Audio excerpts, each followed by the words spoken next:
Good evening, everyone, and welcome to our Wednesday, October 15th, North Middlesex Council meeting. At this time, I'll call the meeting to order. It is 5:30. Disclosure of pecuniary interest. We have received one, and that is for Councilor Nerda on a conflict on item 12.2. If there is any more, please forward it through to the clerk. Minutes of the previous meeting, October 1st, regular council meeting. Any errors or omissions or business arising on that? Seeing none, we need a motion. Councillor Daigle, seconded by Councillor Nerda. All in favor? That's carried. Thank you. At this time, we have a presentation to make, and it is how thankful we are to our staff and our works crew, our water and wastewater people at Aqua. I'd like to take this opportunity to personally thank all Aqua operators for their hard work and dedication in operating and maintaining our essential water and wastewater systems, services that are vital to our residents and everyday life. I also want to extend my thanks to our North Middlesex stormwater operators for their continued efforts in managing and maintaining the stormwater systems that protect and support our community. Here representing Aqua, we have council and everyone here at North Middlesex.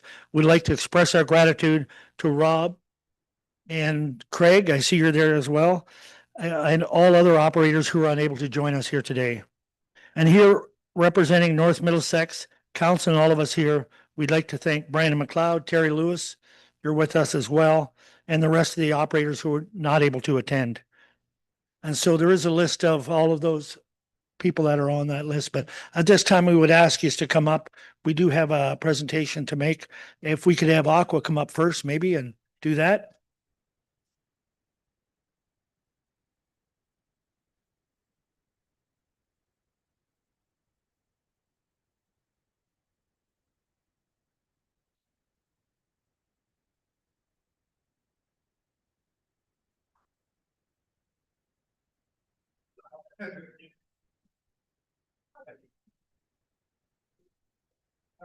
Yeah, right, you gotta get it ready. Button, suck it in the button up again.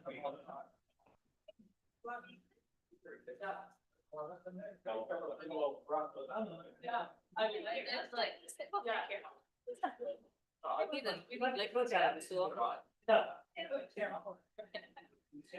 Move the chairs a little bit. I'm bugging. That's up here.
Thank you, everyone, for putting up with just a couple of minutes to appreciate the staff that we have that are working, doing all that work. At this time, we have appointment of the members for the Committee of Adjustment. Ashley. Thank you. And through you, to clarify, it's appointment of the members for the quarter revision for all drains heard tonight. And I will read them out in order of the agenda and looking for council's approval for each. So the first recommended motion is that Mayor Brian Robb, Chair, Mayor George Finch of the Municipality of South Huron, and Councillor Chuck Daigle, Ward 3, be appointed to sit as the quarter revision for the Pickering drain. Mover and a seconder, Councillor Irwin, second by Councillor Daigle, all in favor? Carried. Thank you. The next one, that Mayor Brian Robb, Chair, Deputy Mayor Paul Hodgins, and Councillor Chuck Daigle, Ward 3, be appointed to sit at the quarter revision for the Jansen McLean Branch C drain. And a mover for that. Deputy Mayor Hodgins, Councillor Nerda, all in favor? Carried. Thank you. That Mayor Brian Robb, Chair, Deputy Mayor Paul Hodgins, and Councillor John Keogh, Ward 4, be appointed to sit at the quarter revision for the Walden Horde Drain and Walden Horde Drain Extension 2025. Move for that, Councillor Canellison, Councillor Keogh, all in favor? Thank you. And the final one tonight is that Mayor Brian Robb, Chair, Deputy Mayor Paul Hodgins, and Councillor Adrian Cornelison, Ward 5, be appointed to sit at the quarter revision for the Scapers Drain. Deputy Mayor Hodgins, Councillor Daigle, all in favor? That's carried as well. At this time, we would like to adjourn the regular meeting and go into the quarter revision for the Shepherd's Drain, the Walden Horde and Walden Horde Drain Extension, Jansen McLean Branch C Drain, and the Pickering Drain and Kerry Drain Extension cleanout. Moved by Councillor Daigle, seconded by Councillor Nerda, all in favor? That is carried. Thanks you. Well, so we will be going into quarter revision. And who's going to speak on this? Joanne, I believe that's you. And this is for the Shepherd's Drain, Yes, for the Scapers Drain. Shaper's Drain, sorry. So that's okay. Mayors and members of the court, in front of you is the report for the quarter revision for the Scapers Drain. The quarter revision allows landowners to challenge their drainage assessments through an appeal quickly and informally. The quarter revision has one power, and that is to relocate funds in a drainage assessment schedule. The quarter revision has no right to change the project, just the assessments. According to section 52.1 of the Drainage Act, an owner may appeal to the quarter revision on any of the following grounds: any land or roads that has been assessed in the amount that is too high or too low, any land or roads that has been assessed and should not have been assessed, or due consideration has not been given to the use being made of the land. An appeal notice is due to the municipal clerk 10 days in advance of the date of the court. However, at their first meeting, the court may, by resolution, agree to hear the appeals that were not filed 10 days prior to the hearing date. To date, there has been no appeals. So the proposed motion and staff recommendation is that the council receives report DIO 74/2025 regarding the quarter revision for the Scapers Drain 2025 for information, and that the quarter revision confirm the assessment schedules as detailed in the RDOB and Engineering Incorporated report dated August 4th, 2025 for the Scapers Drain 2025, and that a motion be made to accept the assessments. Thank you, Joanne. Is there anything that you'd like to add at this time, Josh? Through the chair, not for this project. Thanks. Okay, thank you. The committee, any questions, comments in the committee? I believe it's Councillor Canellison and Deputy Mayor Hodgins. No questions? We have a recommendation in front of you. What's your wish? Moved by Councillor Canellison, seconded by Deputy Mayor Hodgins. All in favor? That is carried. Our next one is the Walden Horde Drain and the drain extension, and that is Councillor Keogh, Deputy Mayor Hodgins, and myself to hear it. Go ahead, Joanne. Mayor and members of the court, in front of you is a report for the quarter revision for the Walden Horde and the Walden Horde Extension 2025. The quarter revision allows landowners to challenge their drainage assessments through an appeal quickly and informally. The quarter revision has one power, and that is to relocate funds in a drainage assessment schedule. The quarter revision has no right to change the project, just the assessments. According to section 52.1 of the Drainage Act, an owner may appeal to the quarter revision on the following grounds: any lands or roads has been assessed in the amount that is too high or too low, any land or roads that have been assessed and should not have been assessed, or due consideration has not been given to the use made by the land. An appeal notice is due to the municipal clerk 10 days in advance of the date of the court. However, at the first meeting, the court may by resolution agree to hear the appeals that were not filed 10 days prior to the hearing. Staff has received 3 written appeals from Senec Farms Limited and or Frank Kennis. So the proposed motion and staff recommendation is that council receives report DIO 75/2025 regarding the quarter revision for the Walden Horde Drain and the Walden Horde Drain Extension 2025 for information, and that the quarter revision confirm the assessment schedules as detailed in the Ardobin Engineering Incorporated report dated August 13th, 2025 for the Walden Horde Drain and Walden Horde Drain Extension, and then a motion be made to accept the assessments. Thank you, Joanne. I would ask once again, Josh, do you have anything you'd like to add? Yes, through the chair, I do have a brief presentation for this project to go through the assessment rationale as well as address the 3 appeals. So if you can go to the next slide there. So the general assessment rationale through the included in the report is, as per section 26, all increased cost to the drainage works caused by the existence of the public utility or road authority has been assessed as a special benefit assessment. Catch basins have been assessed with 50% to the upstream property and 50% to the downstream property as a benefit assessment. The open channel works has been assessed with 30% applied as a benefit assessment, and the remainder to upstream lands and roads based on equivalent hectares as an outlet assessment. Additional cost beyond a 38 millimeter per 24 hours coefficient has been assessed to the abutting property as a special benefit assessment, as is not eligible for grant.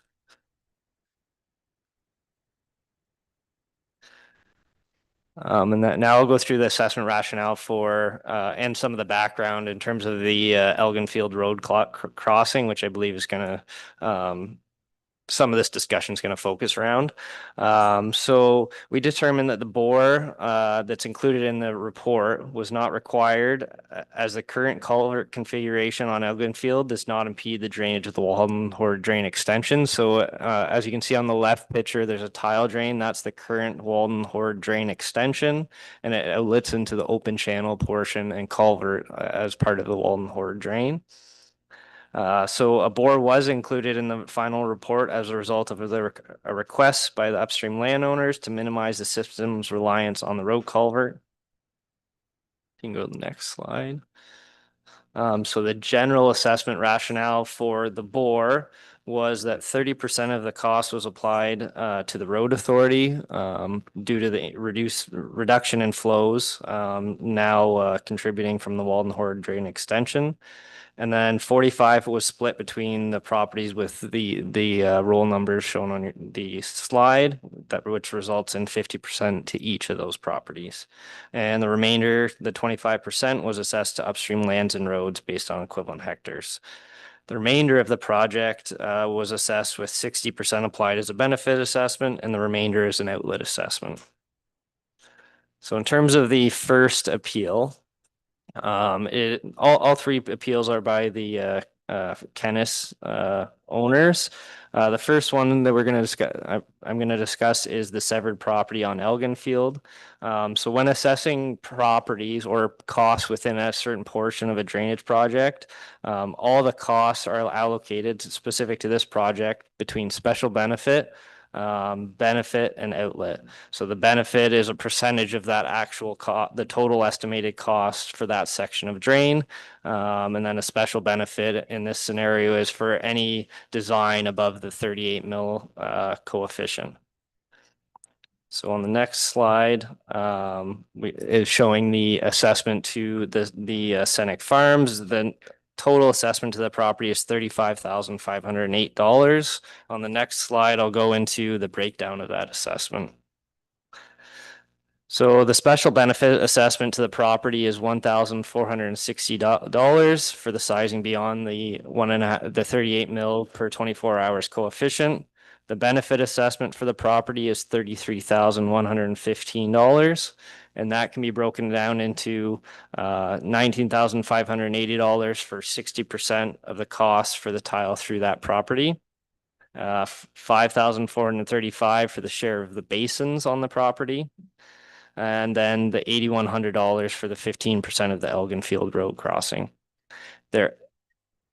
Their outlet assessment is, again, a portion of the cost for the downstream improvements. So that would be any tile downstream of this property as well as the open channel improvements. So the total assessment for the property is $35,508 and an estimated net assessment by factoring in grant and allowances of $23,609. So the second appeal is from the property, the West Agricultural Property. And again, the assessment schedule outlines the assessment for the property. And I'll go a little bit faster through these ones. The assessment rationale remains the same for all three properties. If you can go to the next slide, it basically outlines the special benefit assessment to the property is just over $3,000. The benefit assessment is $38,000. Again, that can be broken down into the tile cost, the share of their basins, and the 15% of the Elginfield Road crossing, as well as the property has a larger area and is for a portion upstream of the recently reviewed appeal number one. The outlet assessment is higher at almost $6,000. Appeal number three is the Easterly Kennis property. Again, the assessment for this property is $52,510. The special benefit assessment for the property based on the increased standard is $4,200. Again, that will be not grantable. The benefit assessment is $38,496. You can go to the next slide, yeah. And the breakdown of that is $36,000 for 60% of the cost of the tile through the property, just over $2,000 for the share of basins, and then just under $10,000 for the outlet assessment. So the total assessment on the property is $52,510 and an estimated net of just under 33. In terms of the county's assessment, they have a benefit assessment of $26,135 and a total assessment of just under $40,000. So the county's assessment, they're only assessed for portion of the drainage works which they benefit from or utilize as an outlet. So the county is not responsible for carrying landowner or agricultural properties water to a sufficient outlet. They're responsible for handling their road water. So therefore they haven't been assessed a benefit assessment for the portion of the tile drain paralleling Elginfield Road. So their benefit assessment can be broken down as $26,135. $6,000 is for the drain from catch basin 5 to number 9. $3,800 for catch basin number 9, and then again 30% of the Elginfield Road crossing, which is just over $16,000. The outlet assessment for the county is just over $13,000. And again, this is for any portion of downstream improvements as part of the project. And they are assessed at a 4 times rate of agricultural lands because of the increased runoff from roads versus agricultural properties. Based on the inclusions in this report, I feel that the assessment rationale is fair, but I'm open for comments and questions. Okay, thank you. At this time, we would ask Mr. Kennis, do you want to come to speak or you're going to? Can we bring the stand out and give him a microphone, please? So he can come up. When you come up, just give your name, please, when you come up and.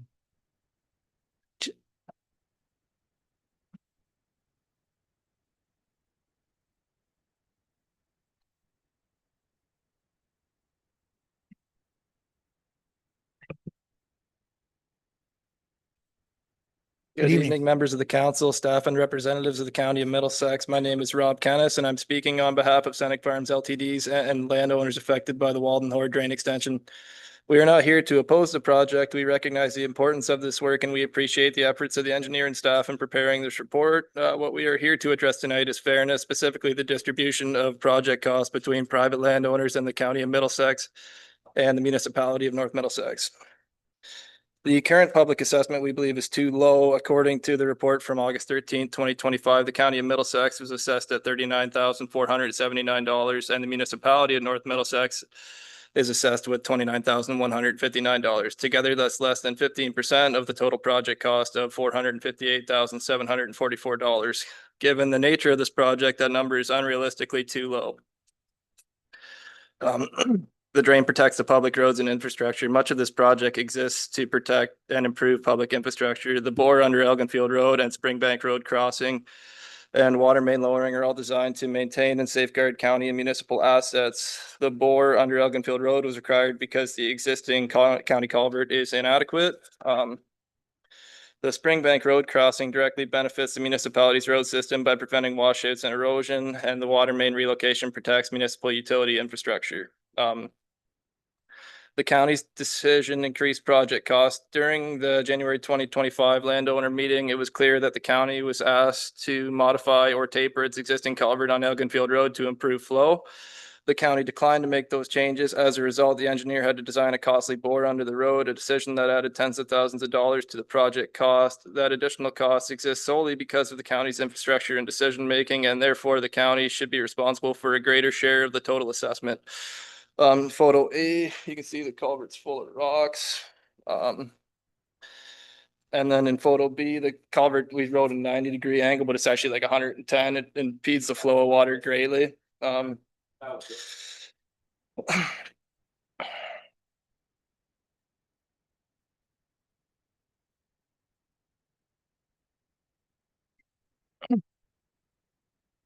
Elginfield Road functions as a hydraulic barrier. Road construction often impedes the natural flow of surface and subsurface water. The county road's grade and culvert configuration have increased upstream water levels, requiring a new bore and regrading to establish a proper outlet. Since the county's infrastructure created the need for new outlet, the county should bear proportionally more of the remedy cost. The drain serves as public stormwater infrastructure. The Walden Horde drain system is not just agriculture. It serves as a stormwater outlet for county and municipal roads, culverts, and ditches. Every heavy rainstorm that flows safely through the system benefits county taxpayers by protecting Elginfield Road and the traveling public, municipal taxpayers by protecting Springbank Road and the local water main system, and the environment by providing a regulated outlet for stormwater instead of controlling flooding. When public roads, ditches, and culverts rely on a municipal drain, that drain becomes part of the public drainage network, not just a private farm outlet. The county and municipality should therefore contribute at a level which reflects that shared responsibility. Also, the Drainage Act supports a higher public share. In Section 26 of the Drainage Act, it is clear that if any public road or utility increases the cost of drainage works, that cost shall be assessed to the road authority or utility. Here, both road authorities have increased costs through their infrastructure and will benefit from the resulting improvements. It is therefore both legal and appropriate for the county of Middlesex and the municipality of North Middlesex to pay a higher portion of the total assessment. Safety concerns on Elginfield Road. As seen in photo C and D, water does go over the whole road if we have a severe rain event. That is a safety hazard for all public transport and needs to get fixed before something tragic happens. A few years ago, a big rainfall happened in the area and completely washed out a road in Glencoe. Unfortunately, a truck driver died. That is something we don't want happening in front of our house. And we already witnessed somebody go into the ditch. They hydroplaned on the water crossing the road in front of Dad's place. So all it takes is one bad storm, and what happens in Glencoe could happen here next, which is why it's a public safety issue.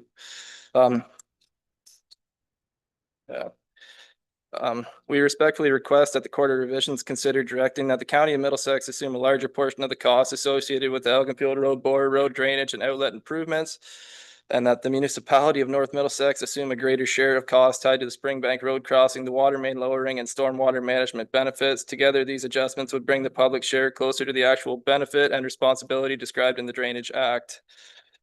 In closing, this project is important, not just for the farms it serves, but for the public roads and utilities it protects. We're here to make sure the costs are shared fairly in proportion to who truly benefits from the improvements. The county and municipality both gain from this work and should contribute more than what is currently allocated in the report.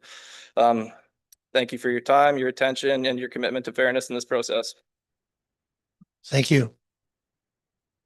At this time, members of the committee, is there anything you want to ask before we go to deliberate? Any questions? Go ahead, Councillor Keel. Oh, your microphone.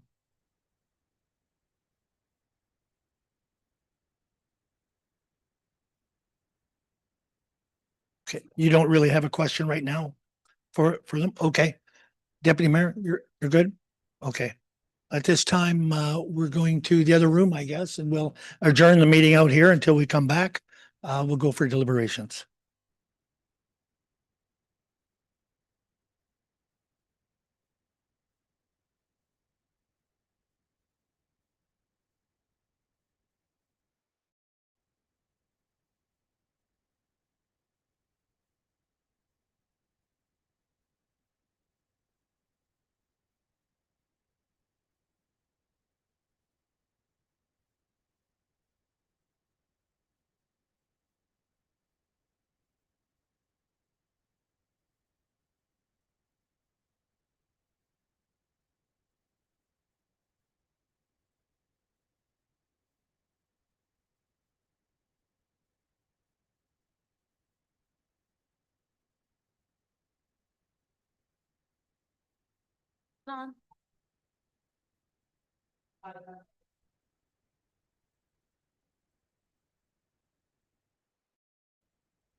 Thank you for your patience, everyone. We will call the meeting back to order. The court did deliberate on this, and we have a motion that Ashley's going to read for it. Thank you, and through you. So the recommended motion before the court is that the Quarter Revision receives report DIO 75/2025 regarding Quarter Revision Walden Horde Drain and Walden Horde Drain Extension 2025 for information. And that the Quarter Revision for the Walden Horde Drain and Walden Horde Drain Extension, having heard all appeals received, hereby reduces the proportion for roll number 042-020-10700, concession 18, lot 3 by $10,000. And that Springbank Road and Elginfield Road each increased by $5,000, apportioned respectively each to the County of Middlesex and the Municipality of North Middlesex to maintain the overall total assessment unchanged. Okay, thank you. I am looking for a mover for that. Councilor Keel, seconded by Deputy Mayor Hodgins, in favor. That is carried. Thank you. Thank you, everyone. Our next item of business is the Jansen McLean Train Branch C. Joanne. Mayor and members of the court, in front of you is the report for the quarter revision for the Jansen McLean Drain Branch C. The quarter revision allows landowners to challenge their drainage assessments through an appeal quickly and informally.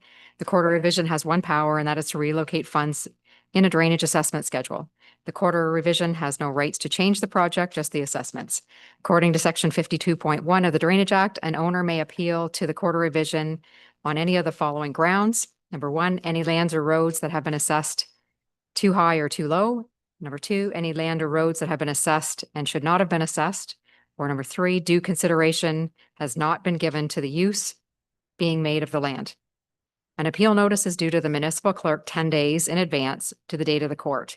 However, at their first meeting, the court may, by resolution, agree to hear appeals that were not filed 10 days prior to the hearing date.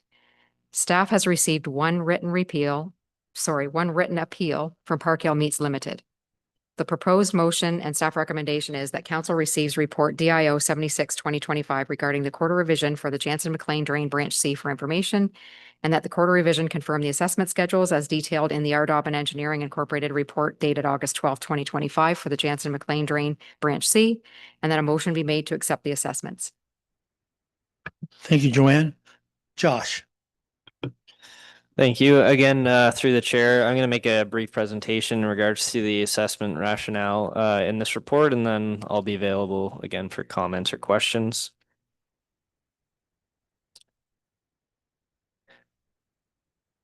Okay.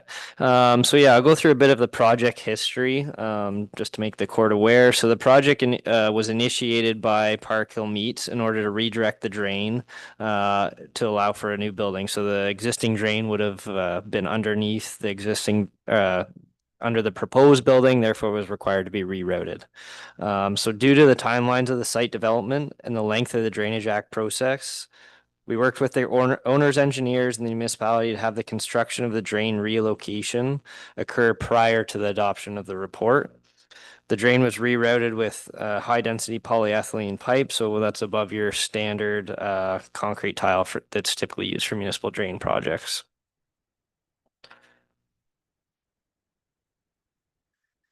So in terms of the assessment rationale, so the theoretical cost to replace the 1953 Jansen McLean Drain Branch C to an agricultural standard was assessed with 50% applied as a benefit assessment and the remainder applied as an outlet assessment. The remaining cost of the drainage works was assessed to the owner of Park Hill Meats as a special benefit assessment. The reasoning behind this is that the additional construction costs due to a longer length of drain, increased tile standard, and increased structures would not have been incurred if not requested by Park Hill Meats. So getting into the appeal for Park Hill Meats, you can see their assessment there. So the theoretical agricultural tile drain on the property was as known as Park Hill Meats was determined to be $11,620. So the downstream property. So half to the property was 5,810, and the remainder to the upstream properties based on equivalent hectares. You can go to the next slide there, please. And then the theoretical agricultural tile drain on the property with the following roll number, which is Park Hill Meats, was $23,240. Again, half to that property and the remaining to upstream lands and roads. And then the remainder of the project cost was again assessed to Park Hill Meats as a special benefit assessment. Those were the increased costs due to the higher standard and higher cost due to the relocation to facilitate the barn construction. Also, as part of this project, there's Section 31 allowances, and again that allowance pays for the incorporation of improvements that are done prior to the passing of the bylaw. So that's all the cost associated with the rerouting. This amount is eventually reduced off the property assessment when the final assessments are calculated. And we'll go through that as well, a couple slides. I also want to go through some additional information. So the drain rerouting was at the sole request of the landowner. The majority of the project costs associated with this drain are allocated to the Section 31 allowances for the incorporation of the construction already completed and the engineering inspection work completed as part of the drain rerouting. These Section 31 allowances are significantly higher than the agricultural standard due to the increased length of the drain, more expensive pipe required through a developed property, and the increased number of structures. So the net assessment to the Park Hill Meat property is $15,281. So there are 3 properties that utilize this system. All have been assessed based on replacing the system to an agricultural standard. All costs beyond that have been assessed to Park Hill Meats. I feel that the assessment rationale and proportions of assessment to each property are fair and equitable in accordance with the requirements of the Drainage Act, and therefore feel that the assessment should be contained in the report should be upheld. Thanks. Thank you, Josh. I should at this time, just before we ask for the appeal, confirm the appointment of the members. It's myself, Deputy Mayor Hodgins, and Councillor Daigle is the third member of this. So at this time, we would hear from the appeal if you want to come forward and speak.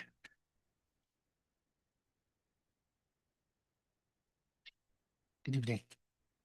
Just start, yeah. My name is Dan Plamond and I'm representing Park Hill Meats along with Yasser. We're appealing the engineer's report based on the grounds that the assessment on our property is not fair or proportional. During the expansion project of Park Hill Meats has spent a significant amount of money upgrading the drain system that crosses the land. And does not rely on municipal drain as primary outlet. The reroute and downstream improvements benefit multiple properties, including upstream agricultural parcels and the county road allowance, as shown by the 4 existing tiles connection listed in the cost estimate. We're not disputing our responsibility to contribute, but we believe the special benefits portion assigned to Park Hill Meats is excessive given the shared outlet advantages. We respectfully request that the assessment be reduced and the engineer revisit the schedule of assessment and fairly distribute the costs among all the lands that use the benefits from the improved drain. Okay, thank you. Thank you. Is there any questions anyone from the wants to ask? Councilor Daigle, Deputy Mayor, no questions? Okay, at this time, we will go into deliberation once again. And go ahead, Joanne, you had something to add? Can I just add that, sorry, to the mayor and members of the clerk, in the development agreement, it states that the owner shall be responsible for all costs resulting from the relocation of the municipal drain. Okay, thank you. Thank you. Yes, sir. Go ahead. Yes, sir. So yes, I agree that. So we, like the cost on us, it was over $35,000 to do the upgrade to the drain and rerouting. So we paid our share, like over $35,000. So I'm not here disputing that we had to do this. I guess what I'm saying is we did this for on all the drains in 1950 And then the remaining part that connects to the land behind us, with the $15,000 cost on us, we believe it's unfair and it's unproportionate. With what, in addition to the, like, everybody knows that the economical benefit, what we are doing now, how it's gonna benefit the whole municipality and the whole community here. So I still don't believe it's fair, and it's too much. Okay, thank you. Thank you. We will adjourn again. Counselor Daigle, you have a question?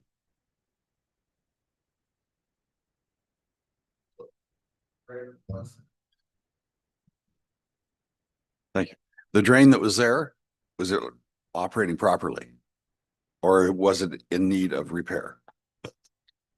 Through the chair, we did not investigate the condition of the drain. It was determined to not be required in that location because of the requested barn. So we didn't investigate the condition of the existing drain. Okay, thank you. Okay. Thank you. Any other questions here from the court? Seeing none, we will adjourn this meeting and we'll be back in a couple of minutes.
Thank you, everyone. We will reconvene this meeting at this time.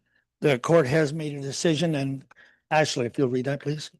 Thank you. So the proposed recommendation is that the Quarter Revision receives report DIO 76/2025 regarding Quarter Revision Jansen McLean Drain Branch C for information, and that the Quarter Revision for the Jansen McLean Drain Branch C, having heard all appeals received, hereby confirms the assessment schedule contained in the engineer's report prepared by R. Dobbin Engineering dated August 12th, 2025. Moved by Counselor Daigle, seconded by Deputy Mayor Hodgins, in favor. That is carried. Thank you. And we have our last drain for this evening is the Pickering Drain and the Kerry Drain Extension Cleanout. And I will confirm the appointment of members on this is myself, Counselor Daigle, and also Mayor Finch from South Huron. So if you're ready, Joanne. Yep. Mayor and members of the court, in front of you is the report for the Quarter Revision for the Pickering Drain and the Kerry Drain Extension Cleanout. The Quarter Revision allows landowners to challenge the drainage assessments through an appeal quickly and informally. The Quarter Revision has one power to relocate funds in a drainage assessment schedule. The Quarter Revision has no right to change the project, just the assessments. According to Section 52.1 of the Drainage Act, an owner may appeal the Quarter Revision on any of the grounds. Any of the land or roads has been assessed in a amount that is too high or too low. Any land or road that should have been assessed has not been assessed, or due consideration has not been given to the land use. An appeal notice is due to the municipal clerk 10 days in advance of the date of the court. However, at the first meeting, the court may, by resolution, agree to hear appeals that were not filed 10 days prior to the hearing of the date. Staff has received 3 written appeals: J.C. Rutan Farms, Steve McCann, and McDixon Farms. So the proposed motion and staff recommendation is that the Quarter Revision receives report DIO 77/2025 regarding the Quarter Revision, the Pickering Drain 2025, and the Kerry Drain Extension Cleanout for information, and that the Quarter Revision for the Pickering Drain 2025 and the Kerry Drain Extension Cleanout, having heard all appeals received, hereby confirm that the assessment schedule contained in the engineered report prepared by R. Dobbin Engineering dated August 4th, 2025, that a motion be made to accept the assessments. Thank you, Joanne. Josh, your turn. Thank you again. I'll make a presentation and then make myself available for any comments or questions. This is the last one. So I'll go through a bit of a project history here.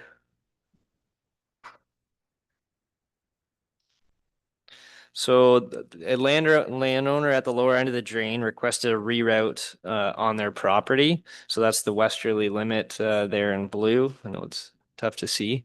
So at the site meeting, the municipality requested that a new profile, in addition to the move off, the municipality requested a new profile, schedule maintenance, and culvert specifications be developed, as the last report is from 1957.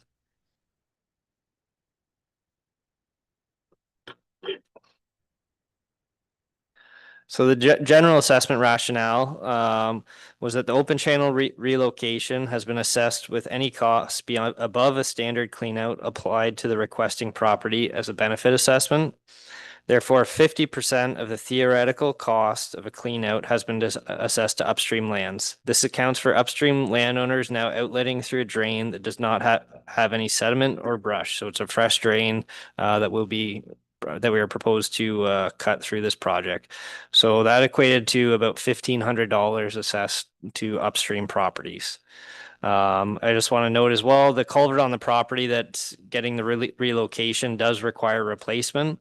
If the drain was still located in that location, the culvert replacement for a similar size would be probably between 18 and 24,000. And if it was assessed with 50% to the upstream properties, that would be about 9,000 to 12,000 assessed to upstream properties if located in the existing location. The engineering to specify the future replacement on culvert number 1 has been assessed to the property as a special benefit assessment, as it is a secondary access and will not be eligible for the 1/3 grant based on the current agricultural drainage infrastructure program policies. The remaining cost of the drainage works has been assessed with 50% of the cost applied as a benefit assessment and the remainder applied as an outlet assessment. So now for the first appeal, it is immediately east of the proposed route, reroute on the Rutan Farms. So the property's total assessment is $3,271. On the next slide, we'll get into the breakdown of that assessment. So there's a special benefit assessment for the sizing of the culvert and future culvert specifications for culvert number 1. Again, as I mentioned, that's a secondary access, and that amount is $1,500.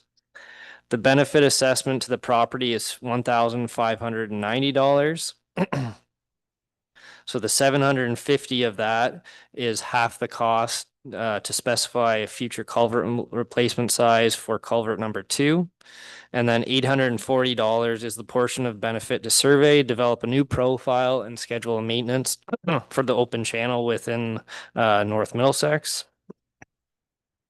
The outlet assessment on the property is $181. So $116 of that total is for the equivalent cost of a clean out on the downstream property, which is proposed to be rerouted. $30 for the portion of engineering for the sizing of culvert number 2, and $35 for portion to survey, develop new profile, and schedule maintenance for open channel downstream of this location. The total assessment for the property is $3,271 with an estimated net assessment of $2,201. So appeal number 2 is for roll number 27-037 within the municipality of South Huron. It is circled there. It's just east of Blackbush. So the appeal is from the McKickson Farms. Their outlet assessment is $1,193. In terms of a breakdown for their assessment, $338 is the equivalent cost of a clean out on the property, on the downstream property, which is proposed to be rerouted. $177 for the portion of engineering for sizing of culvert number 2. $203 for a portion of engineering for sizing of culvert number 3.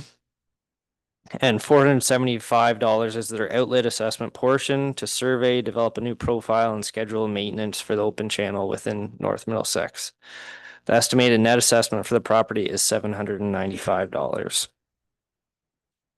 The third appeal is for the property with roll number 27-040, and that is the McCann property.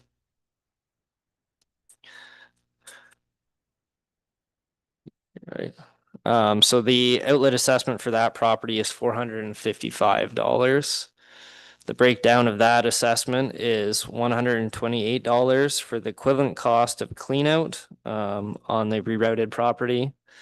$67 for portion of engineering for the sizing of culvert number 2. $77 for the portion of engineering for sizing of culvert number 3. And $183 for portion to survey, develop a new profile, and schedule maintenance for the open channel within North Middlesex. The estimated net assessment for this property is $303. Again, that is my rationale for the assessments contained in the report, as well as a breakdown for individual properties. I feel it is consistent with the watershed and believe that it should be upheld by the court. Thank you, Josh. Any questions from the court at this time for Josh? Or no? Okay, we had our first appeal, and that is Rutan Farms. Would you like to come forward? He didn't come? Okay, so appeal number 2, I have it down as McCann's, but you're saying it's McKickson? Either, just come on up and tell us who you are.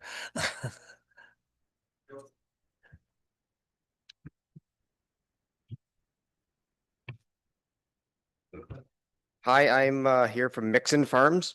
I think is that how you guys have it? Yep. Okay. My appeal is basically what this Jerry McCann wants to reroute a ditch, but it's not benefiting us. It's just benefiting himself.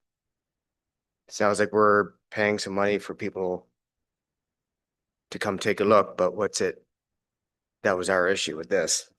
The drain that comes through our farms and upstream seem to be working fine. I've never seen them back up yet in all the years, and He's gaining land and we're not doing anything. Like, we have no appeal with the farm owner doing what he's doing. He's benefiting his own property. It's no benefit to us. Okay. And there's already been a reroute done on this Pickering drain in the Stevens side a few years ago, and we didn't have to pay a thing. So, well, why should we pay any now? Okay, thank you. Any questions from anybody on this right now?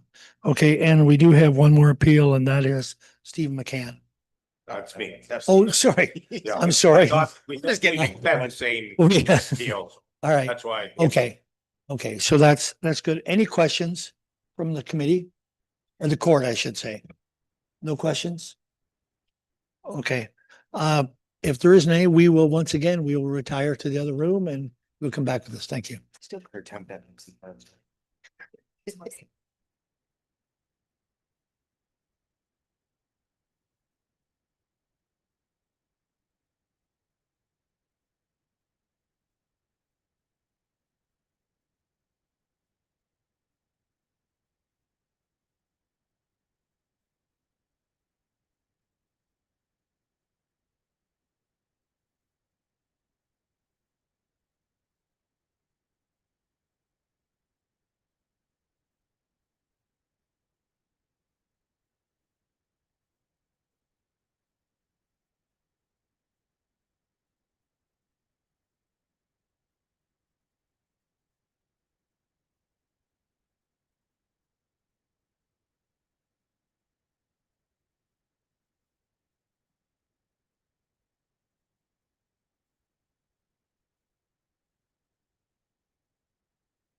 we will reconvene the meeting. And at this time, the court did come with a decision. And Ashley, if you could. The recommended motion tonight would be that the Court of Revision receives report DIO 7725 regarding the Court of Revision Pickering Jane 2025 Carry Drain Extension Cleanout for information, and that the Court of Revision for the Pickering Drain 2025 and the Carry Drain Extension Cleanout, having heard all appeals received in alignment with the Drainage Act, hereby confirm the assessment schedule contained in the engineer's report prepared by R. Dobbin Engineering dated August 4th, 2025. We need a mover for that. Mayor Finch, Counselor Daigle, all in favor? That is carried. Thank you. At this time, I just want to thank everybody who served on the court for these appeals. That is the first time I've been in that, and I've been here since 2010, but thank you to everyone who served on that. We need to adjourn the Court of Revision and and to go into Court of Revision, go into regular meeting. Counselor Daigle, Counselor Keogh, all in favor? Carried. Thank you. Thank you, Mayor Finch. Thank you very much. Thank you, Josh.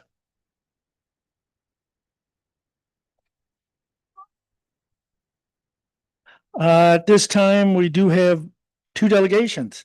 One, North Middlesex Stars Hockey Club. Darren, I see you're here with Mike, and who's all coming up? Thanks, George. Okay. You can sit at the table if you like. I'd hate to see you stand too long. Yeah, I'd hate to see you stand too long. Thank you for waiting. Thank you for your patience tonight.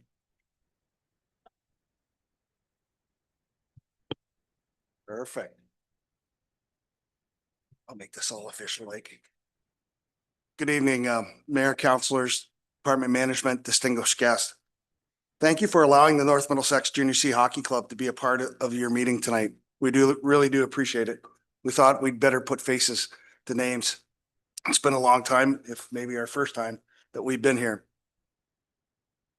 I will tonight give you insight on what we are doing, what our partnership is with and consists of with North Middlesex, Township of North Middlesex. With me tonight, behind me is President Mike Poor. I, of course, am Darren Ferguson, Vice President. We've got Head Coach and General Manager Corey Green. One of our directors is Terry Steeper. The North Middlesex Stars Executive consists again of Mike Poor, myself, Treasurer Kevin Eagleson, Secretary Jay Sutherland, Head Coach and GM Corey Green, Directors Rick Edwards, Deanna Ferguson, Frank Riome, and as you met, Terry Steeper. North Middlesex Stars have several events coming up. Halloween trick-or-treat game, Remembrance Day game, First Responders and Appreciation game, Ag Night, Santa Claus Parade Float, Visit Santa Claus game. I'm proud to say that we are hosting the PJHL All-Star game this year.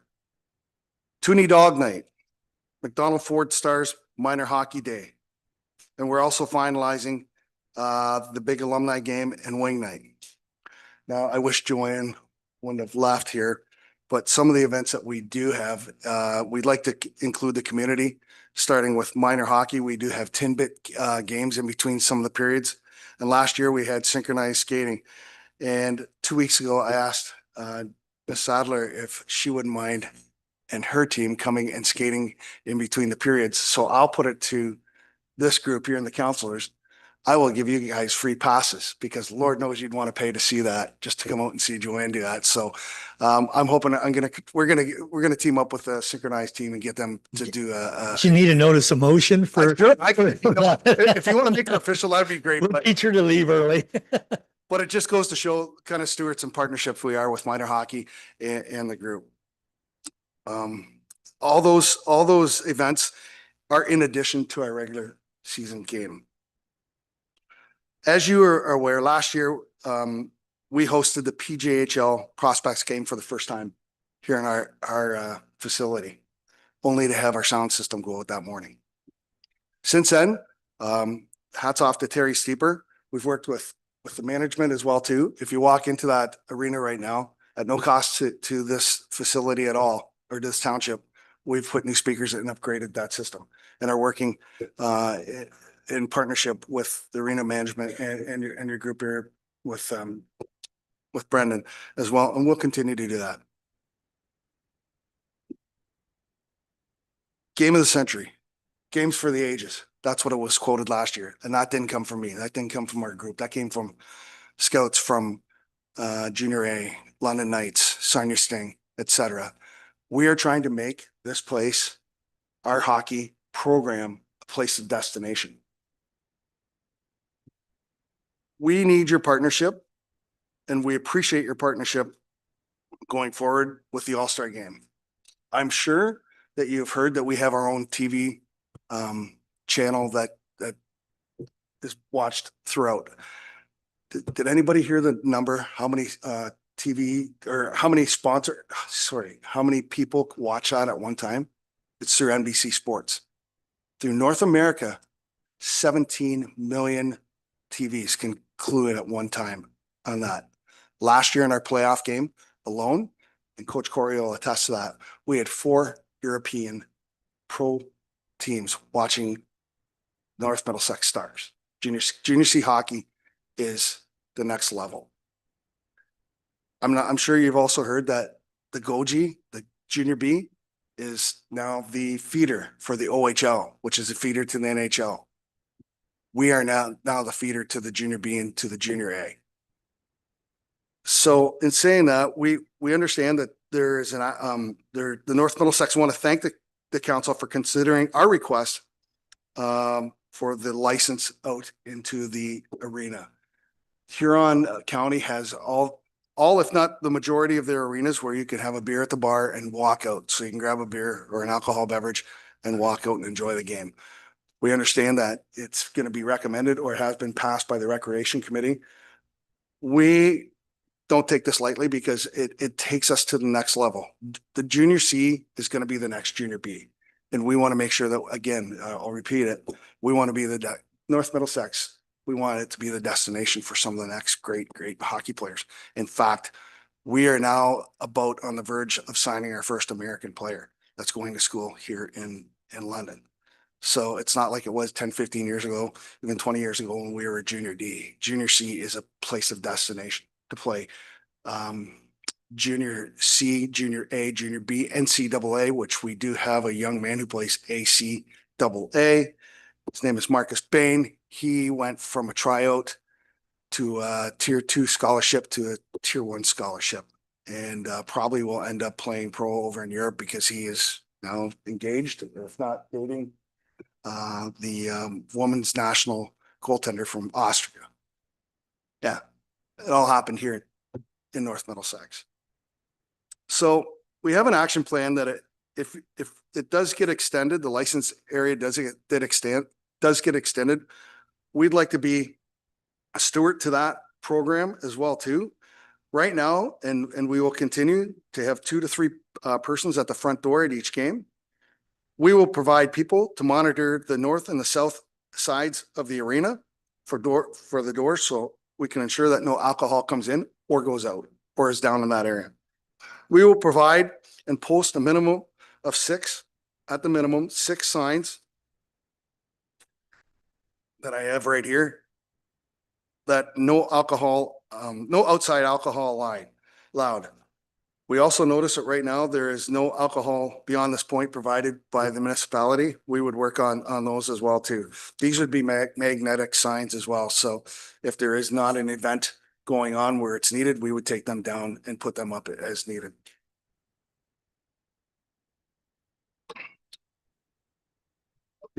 Pretty much.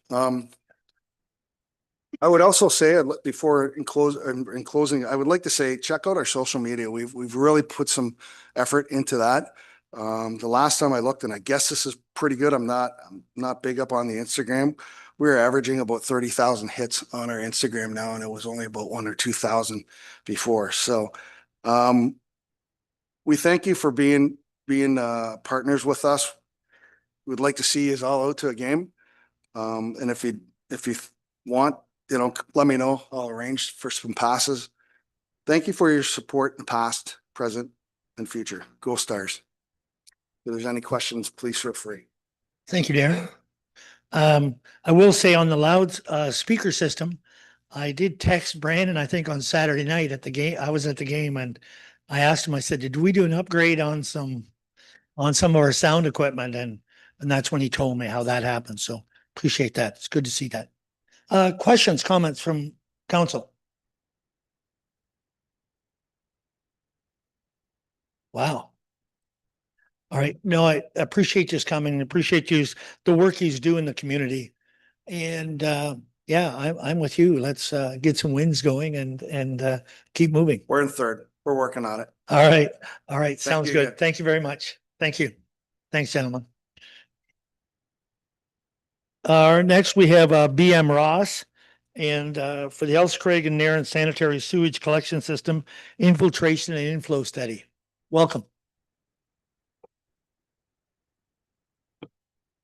Thank you, Mayor Up and members of council for having me. My name is Andrew Garland and here with BM Ross based out of Goderich. Upon arrival tonight, gallery was pretty full. I thought maybe people here enjoyed sanitary sewers a lot more than most municipalities I go to. But I see now that that's not actually the case. So that's par for the course. That's okay. You're exactly right. Yeah. I'm here to talk to you about the background, the findings, and recommended next steps related to an infiltration inflow, or I&I for short, study that was conducted in Elsie Craig and Nairn, specific to the sanitary sewage collection system. So I&I generally refers to extraneous flows entering that collection system that are not true sewage, flows that you don't really want in there, don't want to have to manage them and treat them if you don't have to. So infiltration, that would be groundwater that enters the system below grade through cracked pipes, poor joints at maintenance holes are in those pipes, that kind of thing. And inflow would be stormwater or surface water entering the system through maintenance hole covers, improper clean out caps, unauthorized connections such as sump pumps, roof leaders and downspout drains, that kind of thing. And why do we care about this? Why do we go looking for it? Typically two reasons or one or two reasons, maybe both. Looking to reduce peak flows experienced at pumping stations or treatment plants and trying to prevent bypass or overflow events to the natural environment. And then the other way would, the reason we're looking at these is how can we reduce overall total flows to your system? Because again, that's flow that you might not need to pay to manage and treat. And also when you get pushing the thresholds of pumping or treatment capacity, if you can find ways to reduce your flows and really like gain back that capacity, because it's costly to add more capacity to your system. Maybe I will get you go back a couple slides there just to the background. So in August of 2024, just over a year ago, is when we were hired by the municipality to start this study. I'll provide details of each individual task in the subsequent slides, but in general, there were 4 tasks completed to establishing infrastructure condition and potential sources of I&I. So the first task was reviewing camera inspection results for the sanitary collection system. That camera work was all done prior to us being engaged and those records available for us to review. And that CCTV investigation of the sewers is completed in order to identify observable defects and condition within the sewer interiors. Maintenance hole structures themselves were also investigated. This was completed by BM Ross staff with the support of Aqua and municipal staff. And that's really just trying to look at the structures between those sewers because the CCTV doesn't pick up those structures themselves. Flow monitoring was conducted over a period of time in order to better understand the system's response to wet weather flows. Large increases of flow, in a short order after a wet weather event, that would be indicative of I&I occurring in the system. And then finally, fog testing used to be called smoke testing, but there was some negative connotations about smoke showing up in people's houses, that kind of thing. That was completed in dry weather. in order to help visually identify areas where I might be entering the system. And SCG Flowmetrics is a contractor experienced with both the flow monitoring and fog testing, and they were hired to carry out that work in LC Craig and Nairn. Really quickly, some past studies, because you folks have looked at this before, and some past information that was provided to us at the start of the study. Just a quick summary.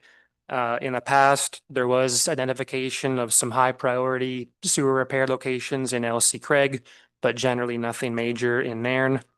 There was somewhat regular overflow events occurring at the William Street sewage pumping station from the 2012 to 2021 period, which led to a recommendation to identify sources of I in the system.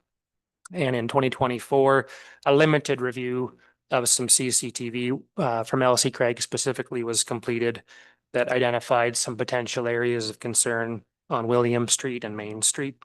And those results were used really as the starting point for our study, and also used to compare current findings.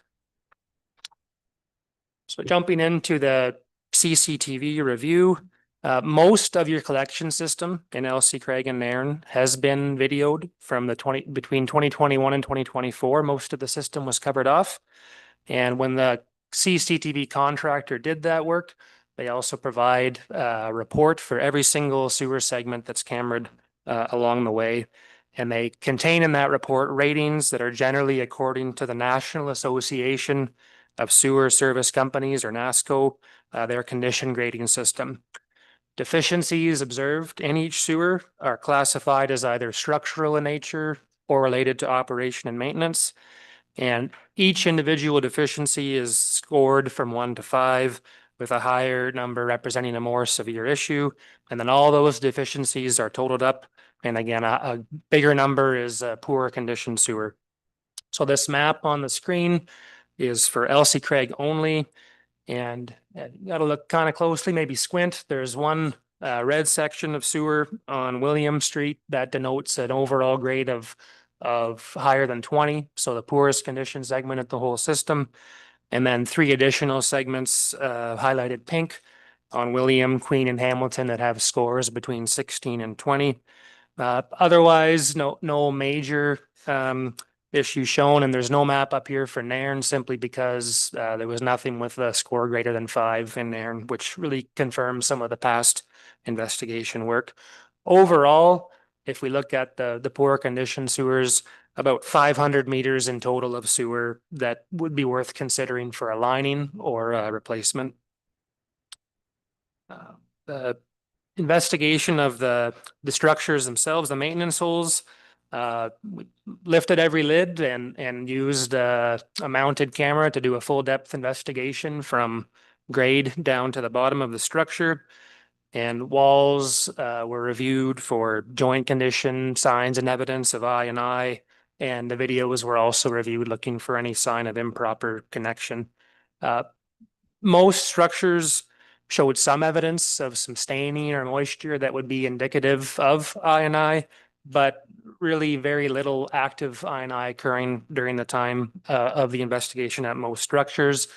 Out of the whole system, a total of 11 maintenance holes were identified as having remedial works recommended that might be parging walls or sealing some cracks.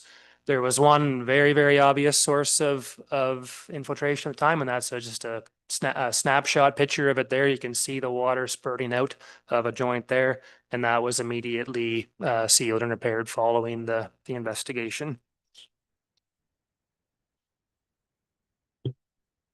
The flow monitoring itself is probably one of the more involved in terms of time and analysis and complication in the whole process. But the flow monitoring is completed by inserting temporary flow meters at select locations within the system. This occurred in late 2024 into early 2025. And 4 locations were initially established just based on trying to break the system down into manageable subcatchment areas. And the goal was to identify where I seem to be most prevalent based on the system's response in a wet weather condition. So rainfalls or some snow melts, and where do we see flows start to spike up in the system. Monitoring was completed in 2 rounds, with one of the meters moved locations between rounds simply based on the data collected in round 1. And the bottom 2 pictures on that slide just give you a visual, the different shading representing how the subcatchment areas were established within the systems. The top figure on that slide provides an example of rainfall data, which is collected during the study, and sewer metering flow data from the same period. So the solid blue lines represent precipitation rainfall totals by day. And then the 4 colored lines show the kind of instantaneous flow rating at each monitor during that period. So if you look, you really got to squint for this one, but at the bottom of that graph, there's actually a yellow line that goes up and down a very small amount. That would be indicative of a location that really doesn't have much response to infiltration inflow. The flow is fairly steady over the course of the period. Whereas if you look at the 3 colored lines a bit higher up, there's an orange one, a green one, and a gray one, if your eyes are good enough to see that. But if you look towards the right side of the graph, there's a blue kind of triangle showing rainfall over a couple of days. And then very shortly after that, the flows increase at those 3 monitoring locations. So that's showing locations where there was a response to wet weather. The most notable areas within the study were in Elsie Craig, generally along George and Main Streets and a little bit north of Main, as well as along the William Street area. It should be noted that the highest single rainfall day during the whole time was 24 millimeters. So a significant event, but certainly not the most extreme that you might see. And if this happened to occur by chance during a really intense event, you might see even greater response from a rainfall like that. We do see from looking at past annual reports that have monthly data that it really can change quite a bit. Any particular wet month can vary quite a bit from year to year. So last but not least, for the kind of investigation part of this, you do the flow metering during the wet months, trying to pick that up. And then opposite of that, fog testing is done during the dry months because you're injecting fog into the sanitary system, and you want dry ground, you want pipes that aren't submerged so that fog can emit from anything like that and show from ground surface anything that's evidence of a spot where wet weather flows might get in when conditions are wet. We're looking for cracks, for gaps in connections, improper connections, that kind of thing. There's a range of deficiencies that this testing can help identify. And in both systems, South Craig and Nairn, range of issues or a number of issues were identified. I've bolded here to try to make them pop out some of the key categories we see in the number of occurrences. So there was one downspout from a property found to be fogging, which would be indicative of that being connected to the sanitary system. Some damaged cleanouts or totally uncapped cleanouts that would be allowing infiltration right into the system.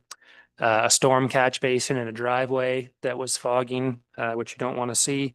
And then 11 occurrences of fog entering residential basements. In some cases, the SCG Flowmetrics, they followed up with these homeowners. And in some cases, it was simply a plumbing trap in a location that really wasn't regularly used and it had gone dry. But then there were cases where there were sump pumps directly connected to the system as well.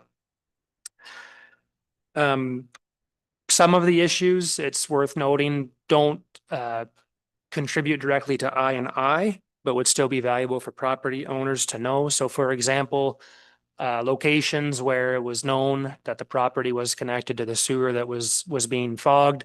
If we don't see vent stack start to fog, that could be indicative of a blockage in their service lateral. And that'd be, again, nothing that's really a concern to you in terms of I&I, but good for them to know because they might have a plumbing issue on their side that they want to deal with. It might be a risk for them. And again, these issues were spread over both communities, not just one. And so to try to recap key findings related to the sanitary sewer condition. There were a limited number of poor condition pipes in LC Craig found, mostly on William Street and Queen Street. No significant sewer issues observed in Nairn. The maintenance hole investigation did reveal that most have some staining, some evidence of moisture, but perhaps not extreme, and a total of 11 structures that would have recommended remedial work. The fog testing confirmed that there are definitely instances out there of improper connections to the sanitary system, and that those are scattered in both communities. Next slide.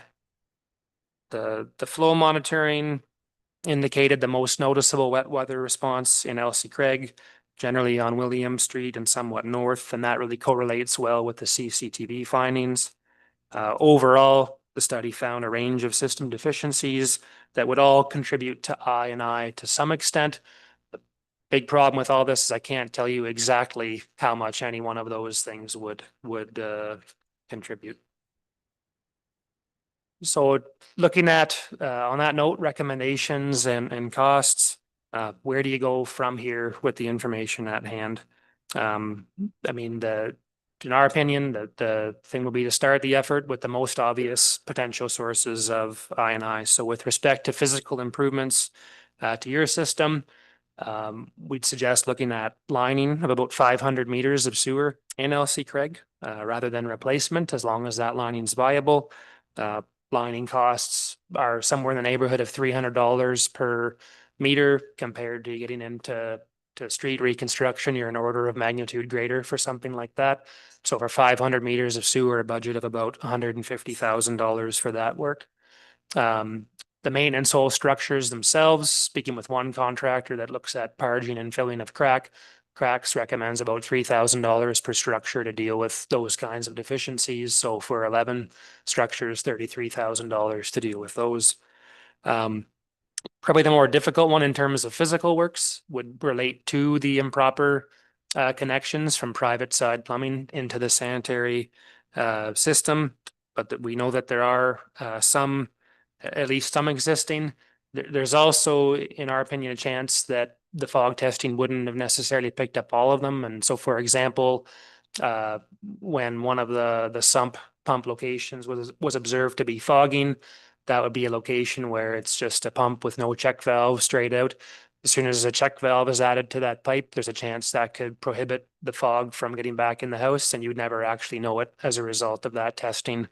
So we know of places, municipalities where a more comprehensive, like really door-to-door type investigation of the plumbing has occurred.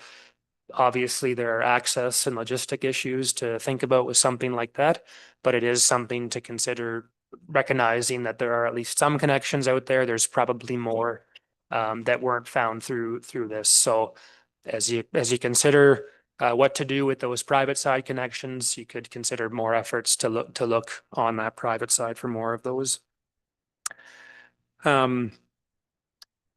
Last couple of comments on this. One of them would just be looking to maintain realistic expectations. Again, I wish I was good enough to be able to tell you that if you do these 10 projects, you're going to knock your flows down by 20%. It doesn't quite work that wonderfully well, but we just know from experience in other communities that it can be kind of a drawn out process, but you chip away at it, and over time, these efforts to deal with lining sewers with fixing up maintenance holes, they can in fact reduce the I&I contributions over time. So it's just a recommendation to kind of be realistic with the expectations and expect that it might take some time to work away at it. And then on an ongoing basis, I don't think you'd need to do the same kind of effort that we've done over the past year to gauge what kind of success you have with that, but just looking at the annual reports and monthly flow records over time, you'll be able to gauge to some extent what level of success is occurring through the efforts to reduce I&I. So I can appreciate that's a fair bit of info, maybe drinking from a hydrant, but happy to take any questions that you might have regarding the study or the findings. Okay, thank you very much. Questions from council. Councilor Kehoe. Thank you, Mayor Rob. In the event that we did opt in for sewer lining replacement or filling of cracks. How much time would that buy us on the length or the life expectancy of that? Or what is the life expectancy of that kind of repair? Yeah, good question. And I won't pretend to know more than I do. So this is a little bit anecdotal, some of this, but generally sewer pipes, we'd expect probably to have a 50 to 75 year lifespan. I don't know the age of these ones off the top of my head that you have here. To put in their proper kind of lining, you're probably buying at least another 20 years of service from the sewer. Okay, thanks. Okay, Counselor Daigle. With the relining of the pipes, are we lowering the capacity though? Yeah, another good question. Strictly speaking, compared to a brand new pipe, yep, you're losing a little bit of that interior diameter. So compared to a brand new pipe, you would be losing. If you conversely compare it to how it is right now, you're probably actually gaining some back because as part of that lining process, they're going to do a little bit of a clean out, reaming if really necessary. And by improving the interior condition, it'll actually be a little bit improved from the current state of it. Other question? Counselor Canales. Thank you, Mayor Rob. Going back to page 7 with the graphs of the with the rainfall. If you look at the top slide where the rainfall amounts are and go to the extreme left, the rainfall amount seems to be higher, but the infiltration seems to be lower as compared to the extreme right. How do you explain that? Yeah, another great question and a little bit of a puzzle there. There's a couple of things that could be going on. One of them could be that, and again, we don't know the background right before this process started, but if the ground were a little bit drier before some of this rainfall over time, there could be some capacity to, I guess, absorb that in a sense. And that as it becomes a little bit more saturated over time, it could get to a point where it's just not going to take anymore and that's going to come into the sewer. So I'm not saying that that's certainly what's going on, but that's one possibility. The other one is that even though like you said on that far left, the extreme peak number is greater. If you look at the one on the right, it's a little bit less intense, but drawn over a few more days. And so the total volume over that period of time is probably actually greater. And again, that's going to show up in the results as well. So I'm not saying that's certainly what's going on, but a couple of possibilities for what could be causing that. Okay, any other questions at this time? There's a lot of information to gather up and I do appreciate your comments to the work away at it. There's a realistic part to this, right? You can't Rome was built in a day. Yeah. I do appreciate those parts, but thank you very much for the information. Thank you.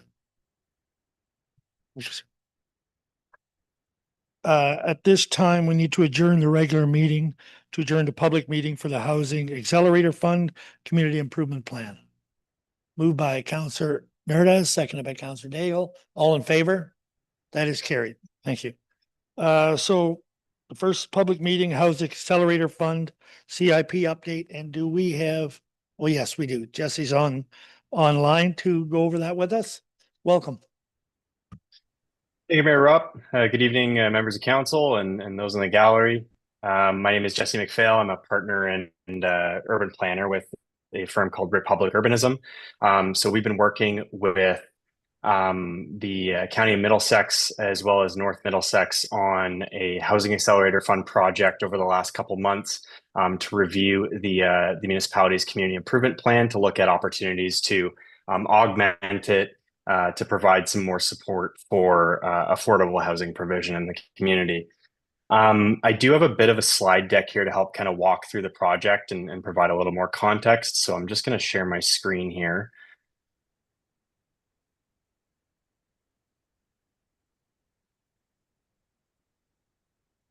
Okay, hoping everybody can see that okay. So I have a little bit about the project, a bit of the background work that we've been doing over the last few months, and then kind of focus of the conversation tonight and the information tonight is kind of on the proposed updates and the next steps in the process. Just a few legislative notes. So this meeting is being held pursuant to the requirements of the Planning Act, particularly Section 17 and 28. So notice of this meeting was provided in accordance with the prescribed process under the Planning Act. And I just wanted to note that if any person doesn't make oral or written submissions to council before they make a decision on the proposed amendments, their eligibility to appeal council's decision, whatever it may be impacted by the OLT. So with that said, about the project, again, we've been working with Middlesex County, North Middlesex, and as well as Lucan Biddulph and Strathroy Caradoc on a collaborative housing accelerator fund project to review the community improvement plan. Again, with the primary goal is enhancing the CIP to look at opportunities to provide more affordable and attainable housing. So the desired outcomes here are, making sure policies aligned within that document, modernizing it a little bit, and looking at opportunities to align it with best practice in Ontario and Canada for that goal. I will note that the municipality's CIP is actually has some good bones. One of the early findings was that similar to Lucan Biddulph and Strathroy Caradoc, there's already some good bones in terms of the financial incentive programs in there. So very much the focus of this exercise is augmenting that plan. So just for the benefit of council, as a bit of a refresher and those in the gallery, just brief refresh on what a CIP is. So it's a community improvement plan. It is essentially an economic development and planning tool that essentially a lot of municipalities use as a vessel for financial incentive programs. So these are usually geared toward improvement projects that align with a set of eligibility criteria and priorities that the community wants to achieve for a specific area or the entire municipality. So to complement those financial incentive programs, oftentimes municipalities will also have municipal leadership initiatives. So different plans or strategies that council can opt to undertake to complement some of that private investment on more of the public side. So Main Street revitalization, redevelopment of public lands, improvement of parks, those sorts of things. One of the important details with the CIP is that it allows municipalities to provide grants to support private investment and redevelopment in a way that would otherwise be prohibited under the Municipal Act is bonusing. So it's a great tool. It's an important tool to allow for council to be able to support that kind of economic development. So in terms of North Middlesex's CIP, this was prepared in 2021. If those, I do think there's some familiar faces around the table here tonight. I was actually the one who worked on the original CIP, so happy to come back to the municipality and help adjust that and revise that. The plan does identify housing choice and affordability as one of its guiding principles. So again, has some good bones in the existing plan.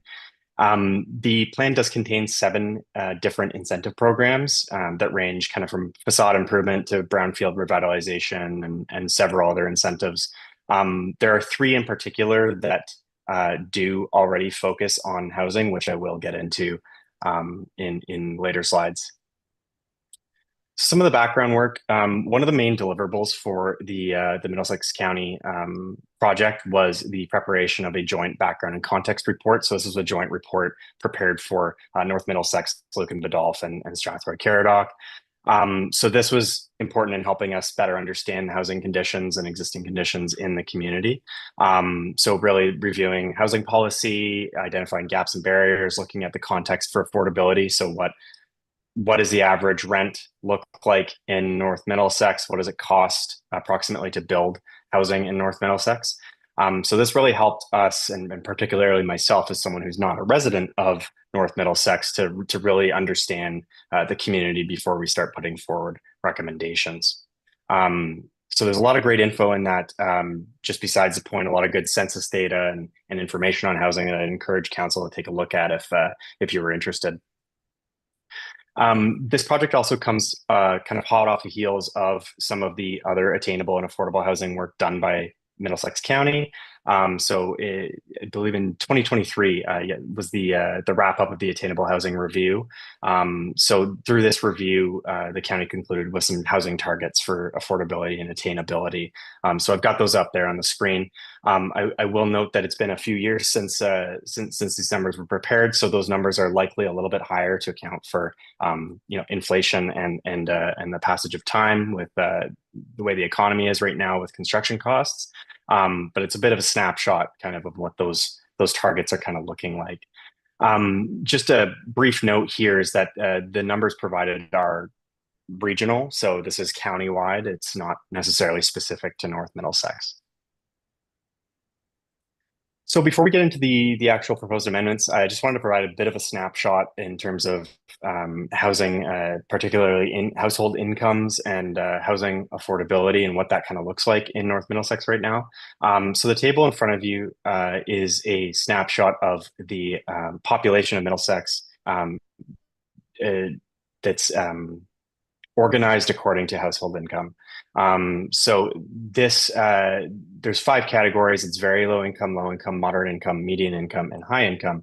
And this is a measure that we use to help us determine what affordability looks like to different folks making different amounts of money, because 30% of your income spent on housing for someone making $45,000 a year is going to look a lot different than someone making $100,000 a year.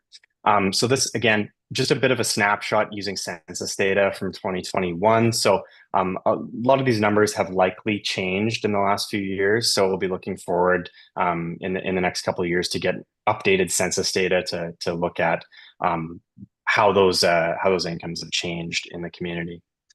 And just on that note, just mentioning the 30%, when we talk about affordable housing or attainable housing, it's generally a housing that costs no more than 30% of your gross household income.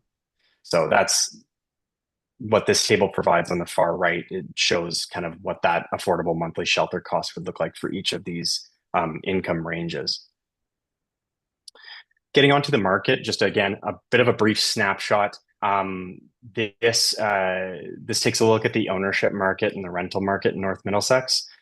This data is based on CMHC housing survey data. So I just will note that based on the available information we had during the reporting, some of this may not stack up with some of the more anecdotal evidence that may exist in the community with respect to rental costs and housing costs. But again, this is just providing a bit of a snapshot to kind of drive home the point that housing is not affordable right now. And it's not just North Middlesex, it's county-wide, it's province-wide, it's Canada-wide. So this is a bit of a snapshot just at, by dwelling type, what the average purchase price is looking like in North Middlesex, as well as what the average rents would look like. The last column in each of these tables provides a look at what household income would be needed in order for that house or rental to be affordable. So no more than that 30%. So with that said, the existing CIP does have 3 financial incentive programs that we consider housing related or would support the creation of housing. So we have the Conversion, Expansion, and Redevelopment Program, and this is a program that is intended to help with some major kind of structural changes to buildings or properties. But the way that this would support housing development would be that it supports mixed-use development in the urban areas. So this could potentially support the creation of an upper story unit or an attached residential unit as part of a mixed-use development. The second program is the Additional Residential Unit Program. So this is a program that would support the establishment or bringing up to code of basement suites, granny flats, secondary units, again with the intent of providing more diverse options for rental housing in the community. And then the final one is the Affordable Rental Housing Unit Program. And that's kind of what the main focus of the proposed updates are on, kind of restructuring this program to make it more effective. So this program offers up to a maximum of $27,500, and this would be spread across for 4 units. And this would be tied to meeting an affordability threshold So ensuring that those units are affordable as defined in the CIP. This program, just to note, it also offers up to 80% relief from development charges. I will say that this program today is actually redundant when looking at the provincial exemptions that are now in place for development charges for affordable units. So we have sought to address that in the proposed updates. So overall key themes and kind of takeaways from the review. The existing North Middlesex CIP does integrate some good best practices already. Again, it's got some good bones. So we're not throwing the baby out with the bathwater. We very much want to augment the existing plan. So the kind of main takeaway is that existing incentives aren't substantial enough to support affordable housing development or housing development. So we want to look to do that with the new programs that are being considered. Just to give a bit of a snapshot at kind of what development costs look like for residential development in North Middlesex, we had prepared, again, this is a very high level estimate, so don't hold me to it, but based on the dwelling type, we had prepared kind of an average estimated development cost on a per unit basis for what construction costs could look like. And this, again, could vary depending on the location and the servicing scenario. But just to help kind of ground the discussion on what we need to support with the CIP. So in terms of the proposed updates themselves, one of the first kind of major ones is the restructuring of the affordable rental housing program. So this has been kind of overhauled again to provide an opportunity for most impact. So right now, in terms of upfront capital grants or upfront grants, the current program is not enough, and that's not necessarily a localized challenge. That's a challenge that many municipalities are facing. How do we support, because housing construction costs are so great? So one of the becoming more common approaches to help support development costs for housing is the use of tax increment grants. So these are kind of the main drivers that would use the increase in assessment on a property as a result of redevelopment as a source of funding to essentially rebate the increased taxes back to whether it be the building owner or the property owner for a set period of time to help offset not only the cost of construction, but the anticipated loss of revenue from renting out units at less than market rate. So this would be a kind of a long-term program. We're looking at recommending a 25-year agreement that would be entered into with the municipality. So it would involve a considerable effort in terms of monitoring and ensuring that there's proper reporting from year to year from a building or property manager. But really the goal here is to provide the most substantial grant possible. And we feel, given the available resources at the local level to upfront some of these grants, the tax increment grant is probably one of the better options for providing that collective amount. So the tax increment grant would offer sort of 3 tiers. So it would be if a rental unit is rented out at 91 to 100% of average market rent, they could be granted up to $2,000 per unit rented at that rate per year. We have near market rent, which would be 81% to 90% of average market rent, which would be $3,500 per unit per year. And then truly attainable rent would be anything below 80% would be offered $5,000 per unit per year. So again, this type of program would be subject to an agreement that the municipality would require monitoring on. And one of the kind of key features of this is that the property owner, the building owner, would be still required to pay their taxes every year, and then they're rebated on a portion of that according to how many units are considered affordable based on this sliding scale. In terms of defining affordability, we did actually have a discussion with the EDAC committee last week just to And I just want to note that the municipality has the flexibility to determine what average market rent looks like. So we do have some recommendations in terms of defining that and how to calculate that. But at the end of the day, North Middlesex would have the flexibility to determine what that average market rent looks like and how they would like to support these types of units. And the other program that we're looking at is an all-new program. This would be a rental housing retrofit program. So one of the other key focuses of the Housing Accelerator Fund project was looking at ways to improve climate change adaptability of housing. So this program would look at improving building envelope efficiency and climate resilient updates to rental units. And this would be market units, affordable units, kind of everything across the board. So this would offer a matching grant of up to 50% of matching costs, up to $5,000 to help cover the costs of, again, those improvements that would be related to improving the building envelope and efficiency.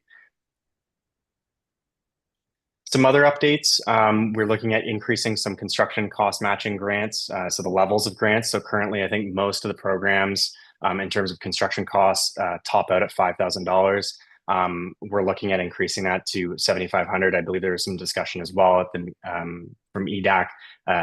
There may be some consideration as well as going a bit further. So we'll be working with staff to make sure that we're aligning those recommendations accordingly.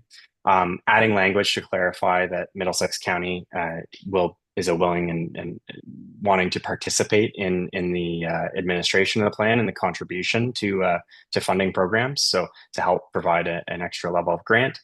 And then the last kind of major one is the inclusion or the revision of the definition for what is affordable housing. So this is just a bit of a snapshot of what that definition looks like, but it's essentially relying on average market rent in North Middlesex. Again, with the flexibility that North Middlesex can determine how they calculate that and what data is used for that.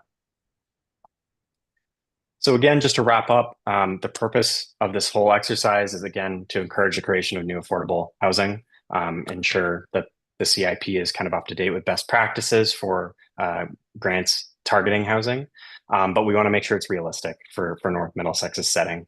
The other addition is just the improving the sustainability and climate resiliency of the existing housing that's in the community. In terms of feedback, we did receive some comments, some good feedback from the EDAC committee last week. They had just made some notes just with respect to the calculation of average market rents and just ensuring that flexibility is available.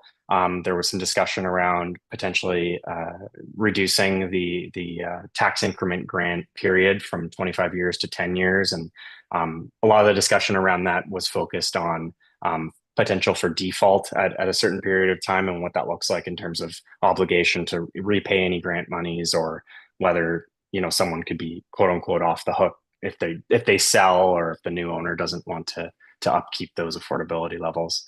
And the other one was just looking at simplifying the affordability tiers for that tax increment program into kind of one level instead of three, just to simplify that process.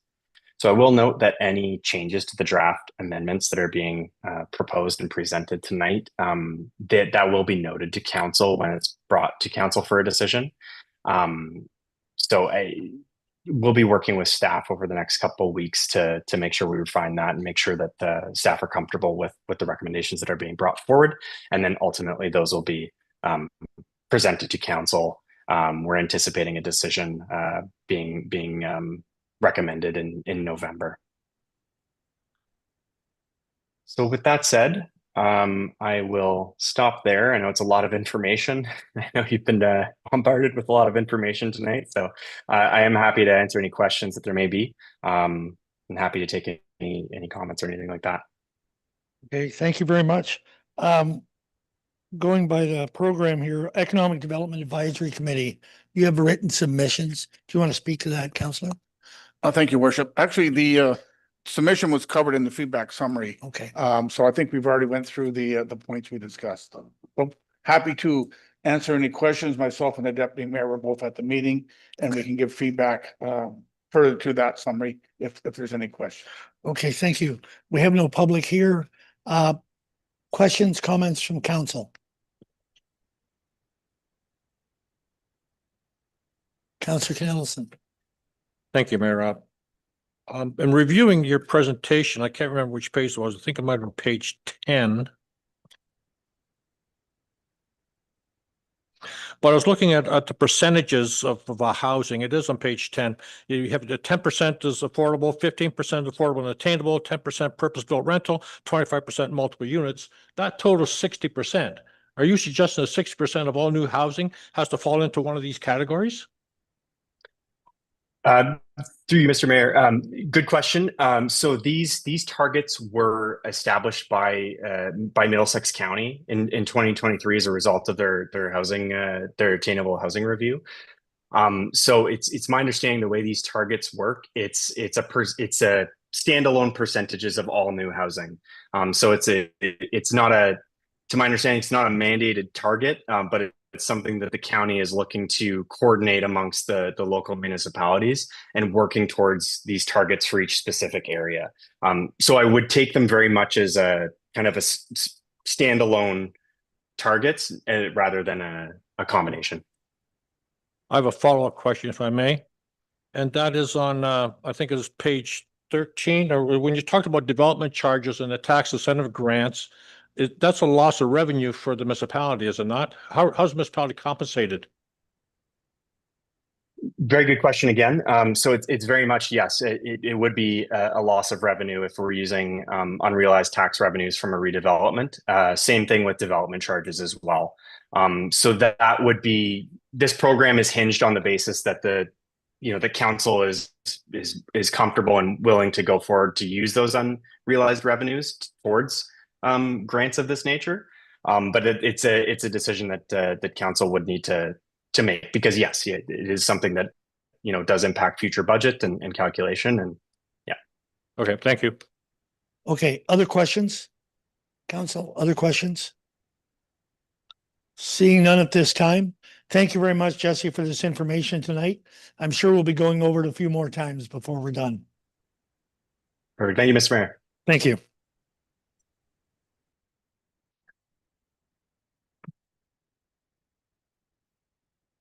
Yeah, we have the recommendation in front of us. What's your wish?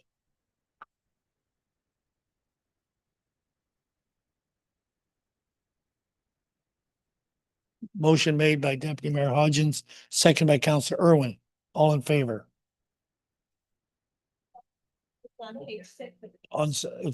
It's right there. So you want it read? All right, the council received the presentation titled Community Improvement Plan Update Public Meeting Deck, October 15th.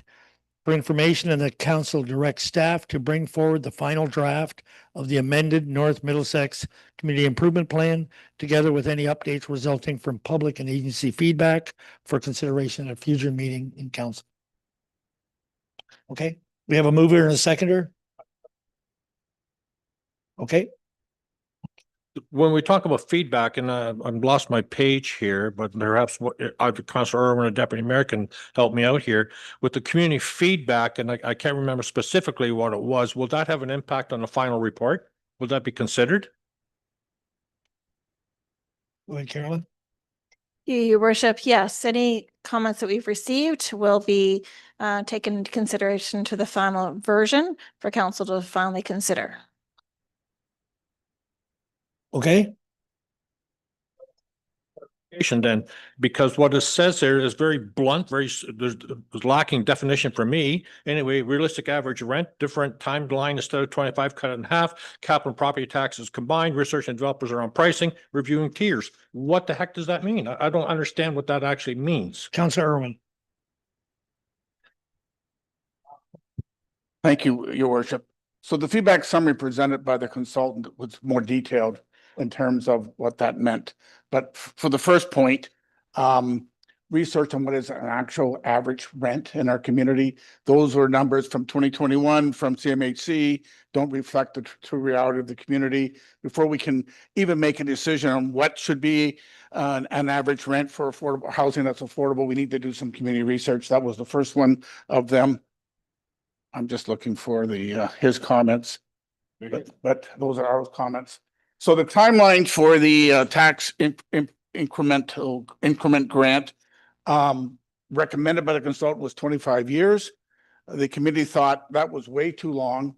That was going to inhibit people from investing in new building because it wouldn't realize realistic return on investment over a 25-year period. They suggested it be cut in half. I can see the consultant said 10 years in his report this evening. So the feeling is instead of a 25-year period where you're locked into the lower affordable rent, make it 10. And that would encourage more people for development. All right. Reviewing the capital and property taxes combined issue in terms of both reduction in the property tax rate and how that would also impact in terms of no, it says capital here, but I think what was meant was development charges in terms of it. Okay. Certainly researching with local developers and with the development community around current pricing for building. Because again, there was numbers given here. Is that realistic in today's climate? Before we make a decision, let's reach out to our local development community and see what it's actually costing to build an apartment, to build a single family detached home, et cetera, et cetera. And finally, if you look at the incremental tax grant, it recommends 3 different tiers in terms of relief for taxation. Is that realistic, or should we collapse that into just one tier? You have an affordable housing or you don't. So that was the feedback from the community. Well, that certainly clarifies things because when I saw the capital, I thought that meant capital gains tax on the properties. I wasn't sure, but that does clarify things. Thank you. Perfect. Thank you. Any other questions? We have a motion in front of us that's been moved and seconded. All in favor? That is carried. Thank you. We need a motion at this time to go out of public meeting and into regular council meeting. Moved by Deputy Mayor Hodgson, seconded by Councillor Irwin. All in favor? That is carried. Department reports. And first of all, I want to thank the staff for putting together these quarterly reports. I know we've talked about it at council, and just before we start, I want to just mention that to you. So the first one is Faisal, and that's a report on Director of Infrastructure for the Elks Craig Nairn Infiltration Inflow Study. Thank you, Worship. Good evening, everyone. To the Mayor and Member of Council, before you this evening is report the IO 73/2025 Elks Craig Nairn Infiltration and Inflow Study finding for information. The municipality retained BM Rose and Associate to complete a comprehensive infiltration and inflow study for the sanitary collection system in Elks Craig and Nairn. This project was initiated to address the overflow events and capacity concerns at William Street Sewage Pumping Station and Elks Craig Wastewater Treatment Plant. The approved 2024 capital budget amount for Elks Craig and Nairn infiltration and inflow study was 100,000 plus HST. The quote received from BM Rose and Associates, excluding HST, is 98,774. Funded through reallocation from the Mount Carmel Reservoir Design Project with no net impact on 2025 capital plan. Recommendation in front of council this evening are as follows: that council receives report DIO 73/2025 regarding the Elks Craig Nairn infiltration and inflow study findings for information, and that the findings be incorporated into municipalities' asset management planning framework, and that the recommended capital and maintenance projects outlined in the study be proposed for consideration in future budget deliberations. Sam and I are happy to answer questions if anyone has any. Thank you, Faisal. Any questions for Faisal at this time? Or for Faisal or Sam, whoever? No questions at this time? We have a motion, a recommendation in front of us. Moved by Councillor Daigle, seconded by Councillor Nerda. All in favor? That's carried. I'm going to change the schedule a little bit. I'm going to have the chief speak next on his, and that is on 12.6. And the reason is I know you got to practice and you have a speaker tonight. Thank you. Thank you, Your Worship. Members of council, what you have in front of you here is the quarterly report for the 3-month period of July to September, showing fire department activities, which included 42 calls for service, burn permits, and of note, the new Elsa Craig engine went into service in mid-July, and renovations to the Elsa Craig station began at the end of September and are moving along. If you have any questions, I'm happy to answer. Questions? Councillor Canelson. Thank you, Mayor Rob.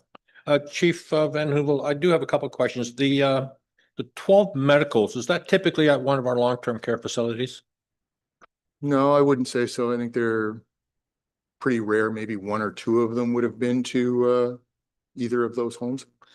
So what are the 12 medicals? What, or is that for assisting people who have fallen? Is it for ambulance, helping them load an ambulance? What's it for? Yeah, so our protocol for medical response is we go for BSA calls. Excuse me, what was that? Vital signs absent. Okay, thank you. Okay, so we go to those. We don't go to shortness of breath. We don't go to trouble breathing. It's if when someone calls 911, they identify that someone does not seem to be breathing, they're unconscious. That's when we go, or if the paramedics request us for a lift assist. Okay, very well. The 10 false alarms, how many personnel would be dispatched to that? It depends on what the call comes in as. So okay, you're seeing more there as false alarms. What we've started to do, and what we probably should have been doing all along, is tracking these as what they turn out to be, not what we're dispatched to. So what we're dispatched to is often very different than what it turns out to be. So if it is, that number is kind of high too, because this covers the period when they were doing the fogging of the sewers in Elsa Craig. So people were seeing what they thought was smoke coming out of eaves troughs or soffits and that kind of stuff, identifying that there was leaks within the house of some of their pipes, but they turned out to actually be nothing. We got sent for smoke showing, turns out to be a false alarm, human perceived emergency. So we classify it as that now. Okay, great. Thank you. Thank you. Any other questions? Councillor Irwin. To your worship, thanks, Chief. No, there's been a couple difficult calls lately. The department's gone on, particularly Park Hill. How are the firefighters handling that? Through your worship, I don't really know how to answer that. Everybody is handling it differently. We've had, as you said, we've had a run of very difficult calls. You know, we're trying to cope with it as best we can. Our new HR person has been very diligent in sending out information about our EAP program. We've had engaged our chaplain to come out and do critical incident stress management and debriefing. I do know that the firefighters are talking amongst themselves, supporting each other, which is good and what we need to see. But no, it's been a difficult 3 months. And to that, that's why we're moving this along so that he can go back to a speaker that they have at the hall. Thank you. But is there other questions? This has always in the past come to the committee, and we brought it to council, this report, instead of just to the committee, and appreciate it very much. And if there's no other questions, thank you, Greg, for your time. Thank you. Okay. Report from the Manager of Economic Development. Oh, I'm sorry. Thank you. Thank you, Deputy Mayor Hodgins. Motion to receive the last report. Councillor Irwin, all in favor? Thank you for keeping me on track. The next one is Felicia for Economic Development, Community Engagement, the application from Winnie's Roadhouse. And we do have Councillor Nerda is declared a conflict on this. Okay. Alrighty, thank you, Mayor Rupp and members of council. In front of you is my report labeled DED 07-2025. And before you is a CIP application from Winnie's Roadhouse.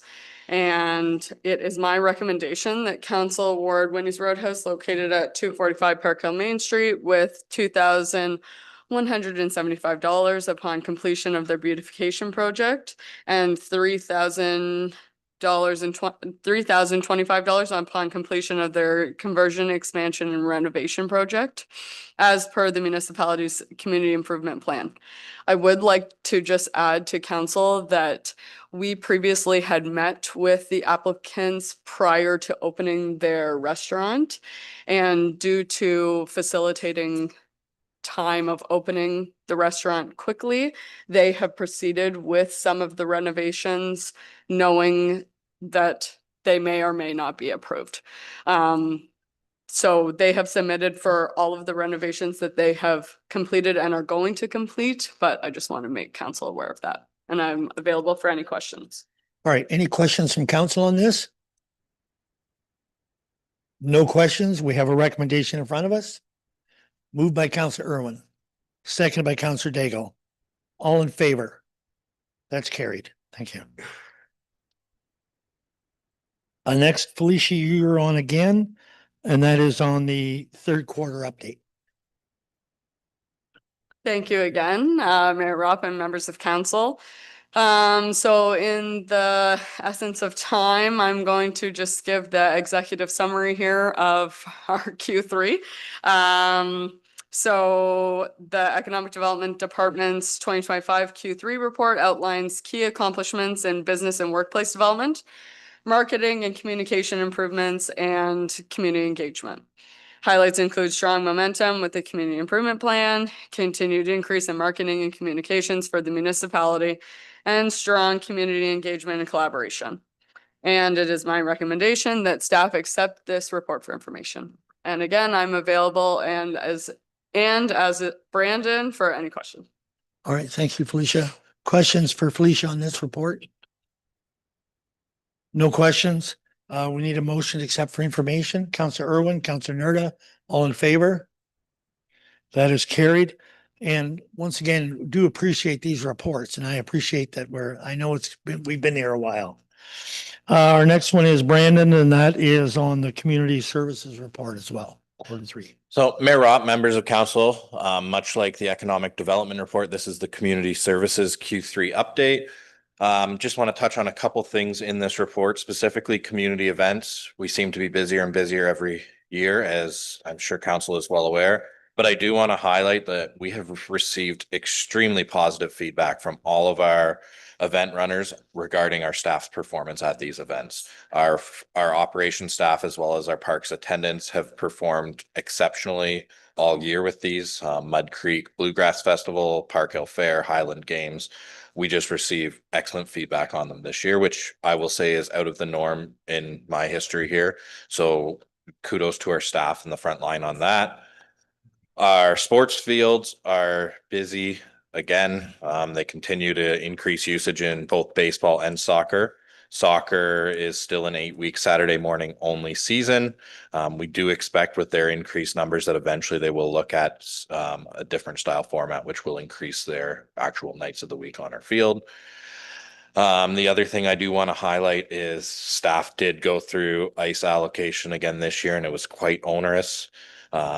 We had well over 70 hours of ice requests from 13 different organizations this year. 2023, we had 54 hours assigned. We met everyone's requests. Last year, that number went from 54 to 63. This year, we are up to 75 hours a week, including our parent tots and senior skate. This is requiring our staff to be at the arena on weekends at 5:30 a.m. just to accommodate what has been requested, and we still haven't been able to accommodate everyone. So we are out of ice time.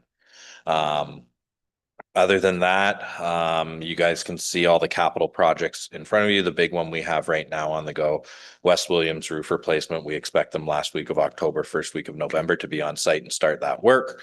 And the other one is the Elsa Craig Fire Station renovation is currently underway to replace their training room with washrooms and shower structures. Another one that council may be interested in is the North Middlesex Community Center and childcare project. That project is complete on our side. We're still waiting for some playground stuff on the childcare side, at which point we will arrange an open house so that members of the public can see both sides of the project and see what's going on there. Other than that, I welcome any questions the council may have. All right. Thank you, Brandon. Questions? Councillor Canellison. Thank you, Mayor Rupp. Brandon, what do you account the increase in ice demand to?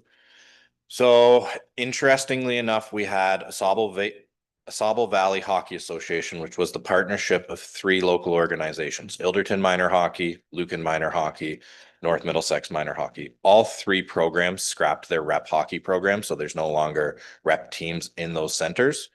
The three of them partnered to fill this new rep center. So they did bring that in, but on top of that, while simultaneously basically outsourcing rep hockey, their numbers went up for their local program. So their numbers actually grew while still not having a rep program. So they required more ice. Asable Valley coming in and having the numbers that they have requires more ice. Our skating club has asked for more ice. It's just other centers are starting to be full as well. So we're seeing Lucan Minor Hockey reach out to us, Ilderton Minor Hockey reach out to us, Strathroy as well as Blue Water. It's ice is hard to find. People want it. We're seeing 7 a.m. rentals during the week now. We've got about 2, sometimes 3 days a week where they're on 7 a.m. on a weekday. So it's a good problem to have, certainly for what once was maybe thought of as this dying sport, ice not being as utilized as it once was. Now it's becoming over demand, not enough supply. Is our pricing competitive, or is it in line with our neighbors? So our pricing, we continue to increase it year over year. We are above Lambton Shores in terms of Thetford. However, we are less than Lucan and less than Strathroy. So we're somewhere sitting in between. We consider ourselves close to Lucan, so we will probably try and continue to meet Lucan's rate. Okay, thank you. Deputy Mayor Hodgins. Thank you, Mr. Mayor. Just going through this and everything else, I just noticed that you were, and I think it's a good thing, digitization of the records through our vault and the one, and some have been destroyed. Do we have a staff member that's just digitized? Is that, or are they just working on that in their spare time? I do believe through the mayor that you are a report ahead. No problem. That's for trying to keep me sharp earlier. Is there any other questions for Brandon on this? I am really glad to see the ice time go up. I know that it felt like it was dark too early in the evenings, but no, and kudos to staff for doing that. Irvin.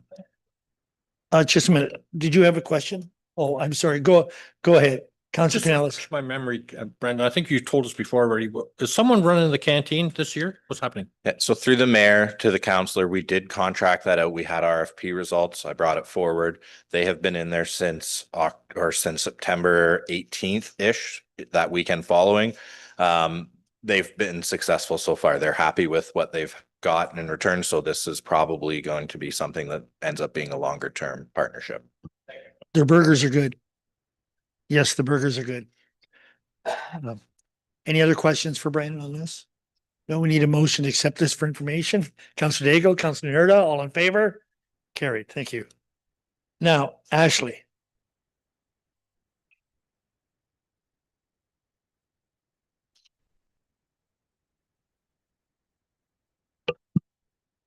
Thank you. And through you, Mr. Mayor, thank you, council, for the opportunity to present my a little bit more than quarterly report, which captures the corporate services departmental update from the period from May to October of 2025.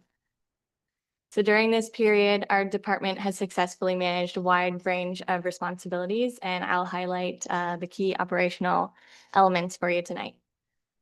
First, council and committee support. We administered 9 council meetings, 7 committee of adjustment meetings, planning and drainage public meetings, courts of revision, development charges hearing. We processed 48 bylaws and 206 resolutions. 131 policies had been indexed, including creating a policy library to improve efficiency and accessibility. That project is ongoing. Records and information management. Approximately 7,500 documents have been processed, including transitioning records from Omni to Laserfish, which is our permanent records retention storage portal, and digitizing our property files for 3 of 5 wards. We also handled 165 internal information requests and the processing of 5 external information requests, which fall under the Freedom of Information Act. Election preparedness. We actively participated in county clerk's election meetings, secured IntelliVote for electronic voting for the upcoming election, and confirmed the voting period from October 19th to 2020 to 26 with ongoing consideration from for other election elements. Licensing, cemetery, and marriage services. So the department oversaw 21 interments, 6 plot purchases, 13 monument installations, managed 13 ongoing lottery licenses, and processed 16 new lottery licenses. Corporate services issued 16 marriage licenses, and we conducted 8 civil ceremonies. Bylaw enforcement. Throughout this time period, 81 enforcement files were managed, including tidy yard, zoning, parking, and animal control matters. A steps fee approach was utilized to address repeat offenders, and we are reviewing the tidy yard bylaw for improvements. Accessibility and training. Staff currently generating a North Middlesex submission to the county accessibility report. It is a reporting year for North Middlesex as well. For the provincial compliance reporting aspect under AODA. Staff participated in professional development as listed in the report and prepared and facilitated records management and customer service training for all frontline staff. So looking ahead, corporate services priorities will be the upcoming municipal election, finalizing a new records retention bylaw, and advancing the tidy yard bylaw. These initiatives, alongside ongoing operational responsibilities, highlight the increasing demands on my department and the need for continued support. So my recommendation before you today is just for information, but I'm happy and do welcome any questions. Thank you, Ashley. Questions, Deputy Mayor Hodgins. Thank you again, Mr. Mayor. I guess I've already said my question is to the digitization of all of the records. Is that something that's ongoing with one staff member, or are you all partaking in that to slowly get that project done? Thank you, and through you. We don't have a designated staff member for records management. I would say that across the organization, staff members do help manage their records on a day-to-day basis, but in terms of the property file mitigation to our online platforms, that's primarily done by our customer service and licensing clerk, Michelle, as well as a little bit from our bylaw enforcement where time permits and led by myself. I will say that when we had Alan here as a deputy clerk, that really allowed us to further that project, especially with regarding the McGillivray vault. Without that person in that role, I wouldn't have been able to make that progress. Okay. Any questions? Councillor Knellison. Actually, Mayor, my question is for you, because I believe that I recall that we had dealt with this McGillivray vault thing a number of years ago. I think back in 2013 or 14 that they were working on it, and I'm surprised to see has not been completed yet. There's a lot of information in there, and part of the problem has been, there's been some changeovers. Our best run at it has been, to Ashley's point. Yes. When Alan was here, when you came back, you were going through it pretty quickly, actually. Mhm. And if we want to empty that, we're going to have to put some resources there in the seat to be able to do that. Okay. I think but you're right. There's a lot of information there. There's a lot of records. Yes, there is. Thank you. Yeah. Okay. Any other questions for Ashley on this report? Seeing none, we have a motion for information. Councillor Daigle, Deputy Mayor Hodgins, all in favor? That's carried. Thank you. And our final is Sam. How did you get to sit there quiet so long? Thank you, Your Worship, and to members of council. Before you this evening is report DIO 67 of 2025 that provides a Q3 update for the Infrastructure and Operations Department. The report is obviously quite lengthy, so I won't go through everything in the report. I'll just try and focus on some key highlights within the report for each of the divisions within Infrastructure and Operations. Obviously, leaving out the Aqua stuff because that's reported separately through the Aqua reports that we bring forward. So under the drainage group, all of the 2023 and 2024 drainage billing is now fully complete. with audits finalized and the OMAFRA grant payments received. 3 2025 drainage construction projects, the Gilbert Windsor, the Canada Company Drain North, and the Van Massenhoven Drain F and G have been completed, with 2 final inspections concluded and 1 scheduled, which was completed on October 8th. 2 additional 2025 construction projects have been tendered and awarded, which would be the Calistine Drain number 2 and the Grace Lewis Drain, and maintenance activity, remains high, with 74 active maintenance projects and 39 inquiries, which is almost double the volume that staff were dealing with last year. And planning is underway with the AuSable Bayfield Conservation Authority for a 2-year Phragmites management initiative beginning in 2026, which is looking at municipal drains. And there are currently 21 active drain projects at various stages under the Drainage Act, 19 of which include road crossings, which again is a significant volume for North Middlesex compared to past volumes that we've had. As far as the infrastructure projects go, again, excluding Aqua, the Park Hill Lagoon dredging project is now fully complete. Staff have reviewed a draft technical memorandum that has been provided from RV Anderson. So we expect that to come in front of council, shortly under a separate cover. But that project is now done. The Elsa Craig Water Tower and Park Hill Main Street are also fully completed with all the deficiencies resolved. So staff are also working on separate reports that will come to council for those projects, just to provide a closeout summary of how those projects went. The Elsa Craig I&I study was obviously presented to council this evening and will be wrapped up in the near future here. The redesign for the reconstruction of the Mount Carmel Reservoir is beyond 75%, so we also expect that to be wrapped up in the next month or month and a half here. The Park Hill and Elsa Craig Stormwater Management Master Plans are both ongoing. We had a public information center for Park Hill last week on Monday evening in Chambers here, and we have our next one tentatively scheduled for Elsa Craig, be the 2nd week of November. So those projects are ongoing, and they are both anticipated to be wrapped up by the end of the year, and will both come to council with presentations under separate cover. And then the 2025 water meter program is launching later this month. Parts are actually being delivered by the end of this week. So we expect communications to go out shortly here, and then that will start in the next couple of weeks and will be wrapped up by the end of the year. And the 2024 asset management plan was finalized, and staff are working on the 2025 one behind the scenes. As far as development activity goes, I won't go into that too much, but I'll just say that development remains extremely busy. Staff are involved in a lot of key files, both big and small. We're working on over 25 consents, 10 site plans, 15 zoning or official plan requests, 15 minor variance applications, and then all the big subdivisions that we have ongoing. So staff remain very busy with the development portfolio, which again is a good problem to have. There's a lot of development ongoing. As far as public works goes, the asphalt program for this year on Sylvan Road is now fully completed. Our staff, obviously in coordination with the county, did that project. It turned out very well. We have not too many issues with it. There's one soft spot that we found that we're monitoring, and we plan to fix it through the winter as we let it settle or worsen. Otherwise, that project is fully completed, and we're happy to see that wrapped up. Active programs ongoing continue to be gravel and calcium, ditching, culvert replacement, roadside cutting, cemetery operations. Those all remain ongoing. Municipal staff actually did our own Phragmites test spraying program this year. We just did a small test just to see how it goes.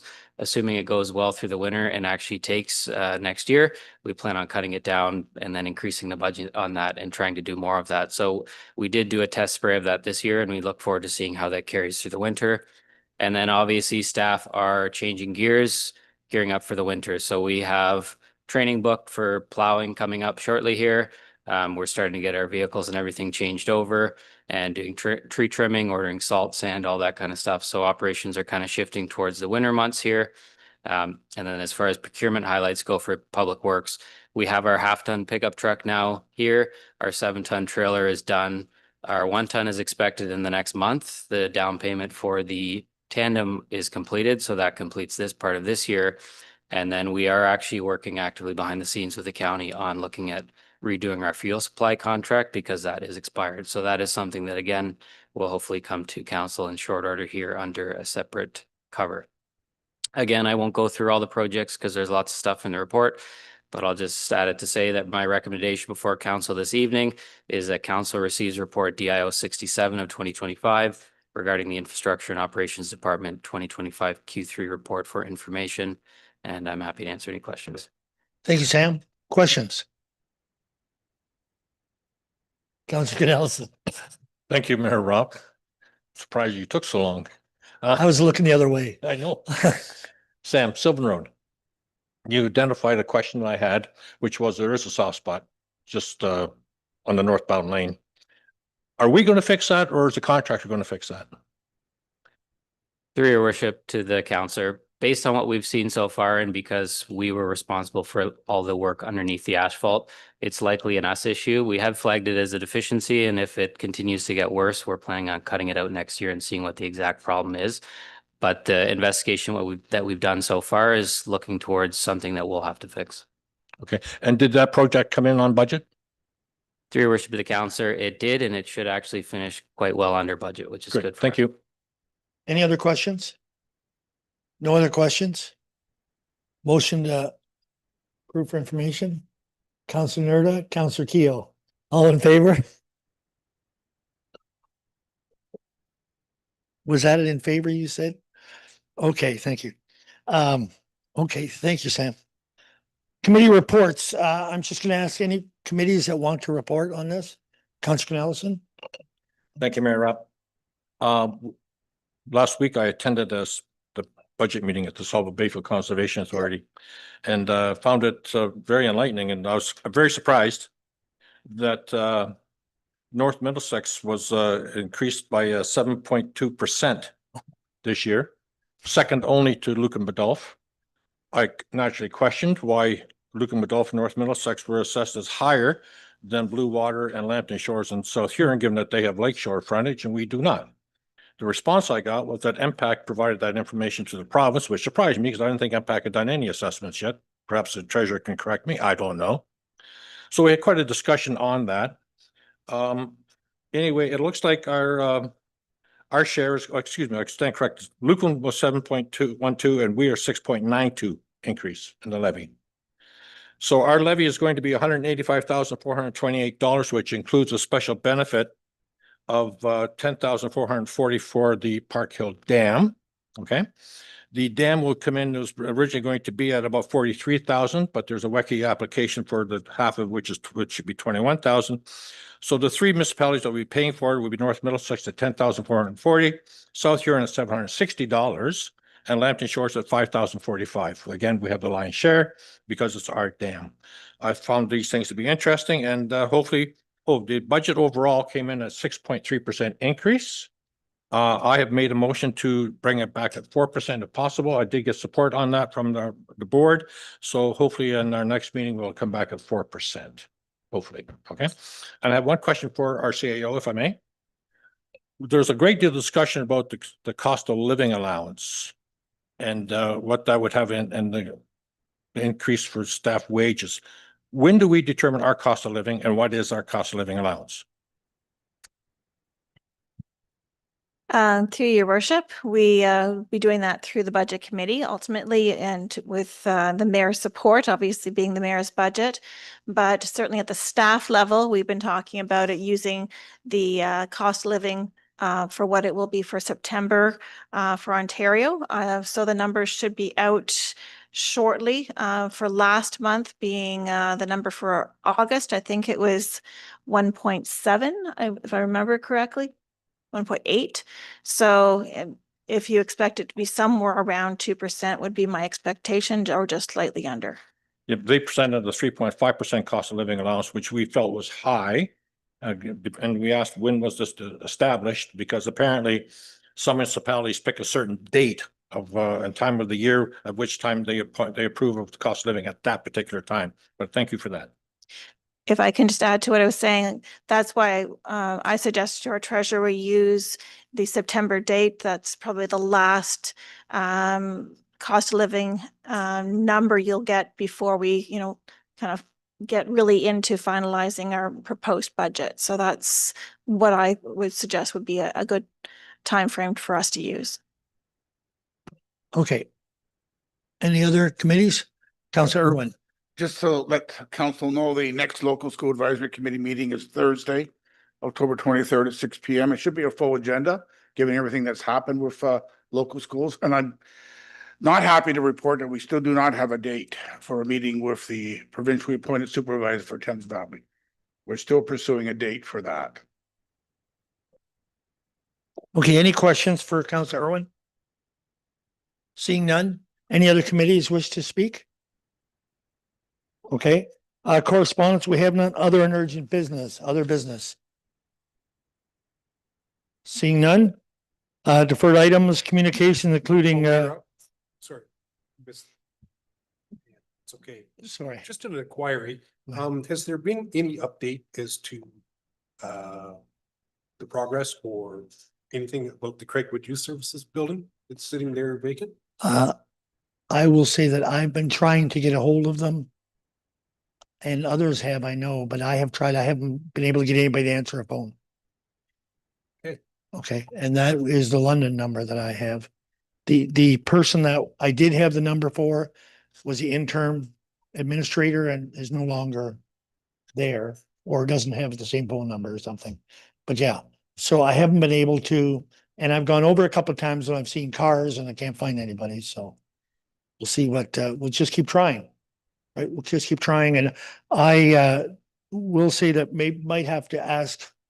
I did ask at the county level if they know, but maybe we'll have to ask at the provincial level if they can tell us what's going on. It certainly would be interesting. I do have the odd inquiry as to Yes, if there's anything going on. yeah, okay. But yeah, I haven't been able, no update to that, sorry. Any other business then? Sorry, I missed that, Counselor. Communication, including county council, you see the health has their September summary there. If there's no questions, we'll go to the reading of the bylaws. Thank you, and through you, tonight we have bylaws 87 of 2025 be read a first and second time. Counselor Daigle, Counselor Nerda, all in favor? Carried. Third and final. And then I also have 62 of 2025 as well as 87 of 2025 for third and final. Deputy Mayor Hodges, Counselor Canellison, all in favor? That's carried as well.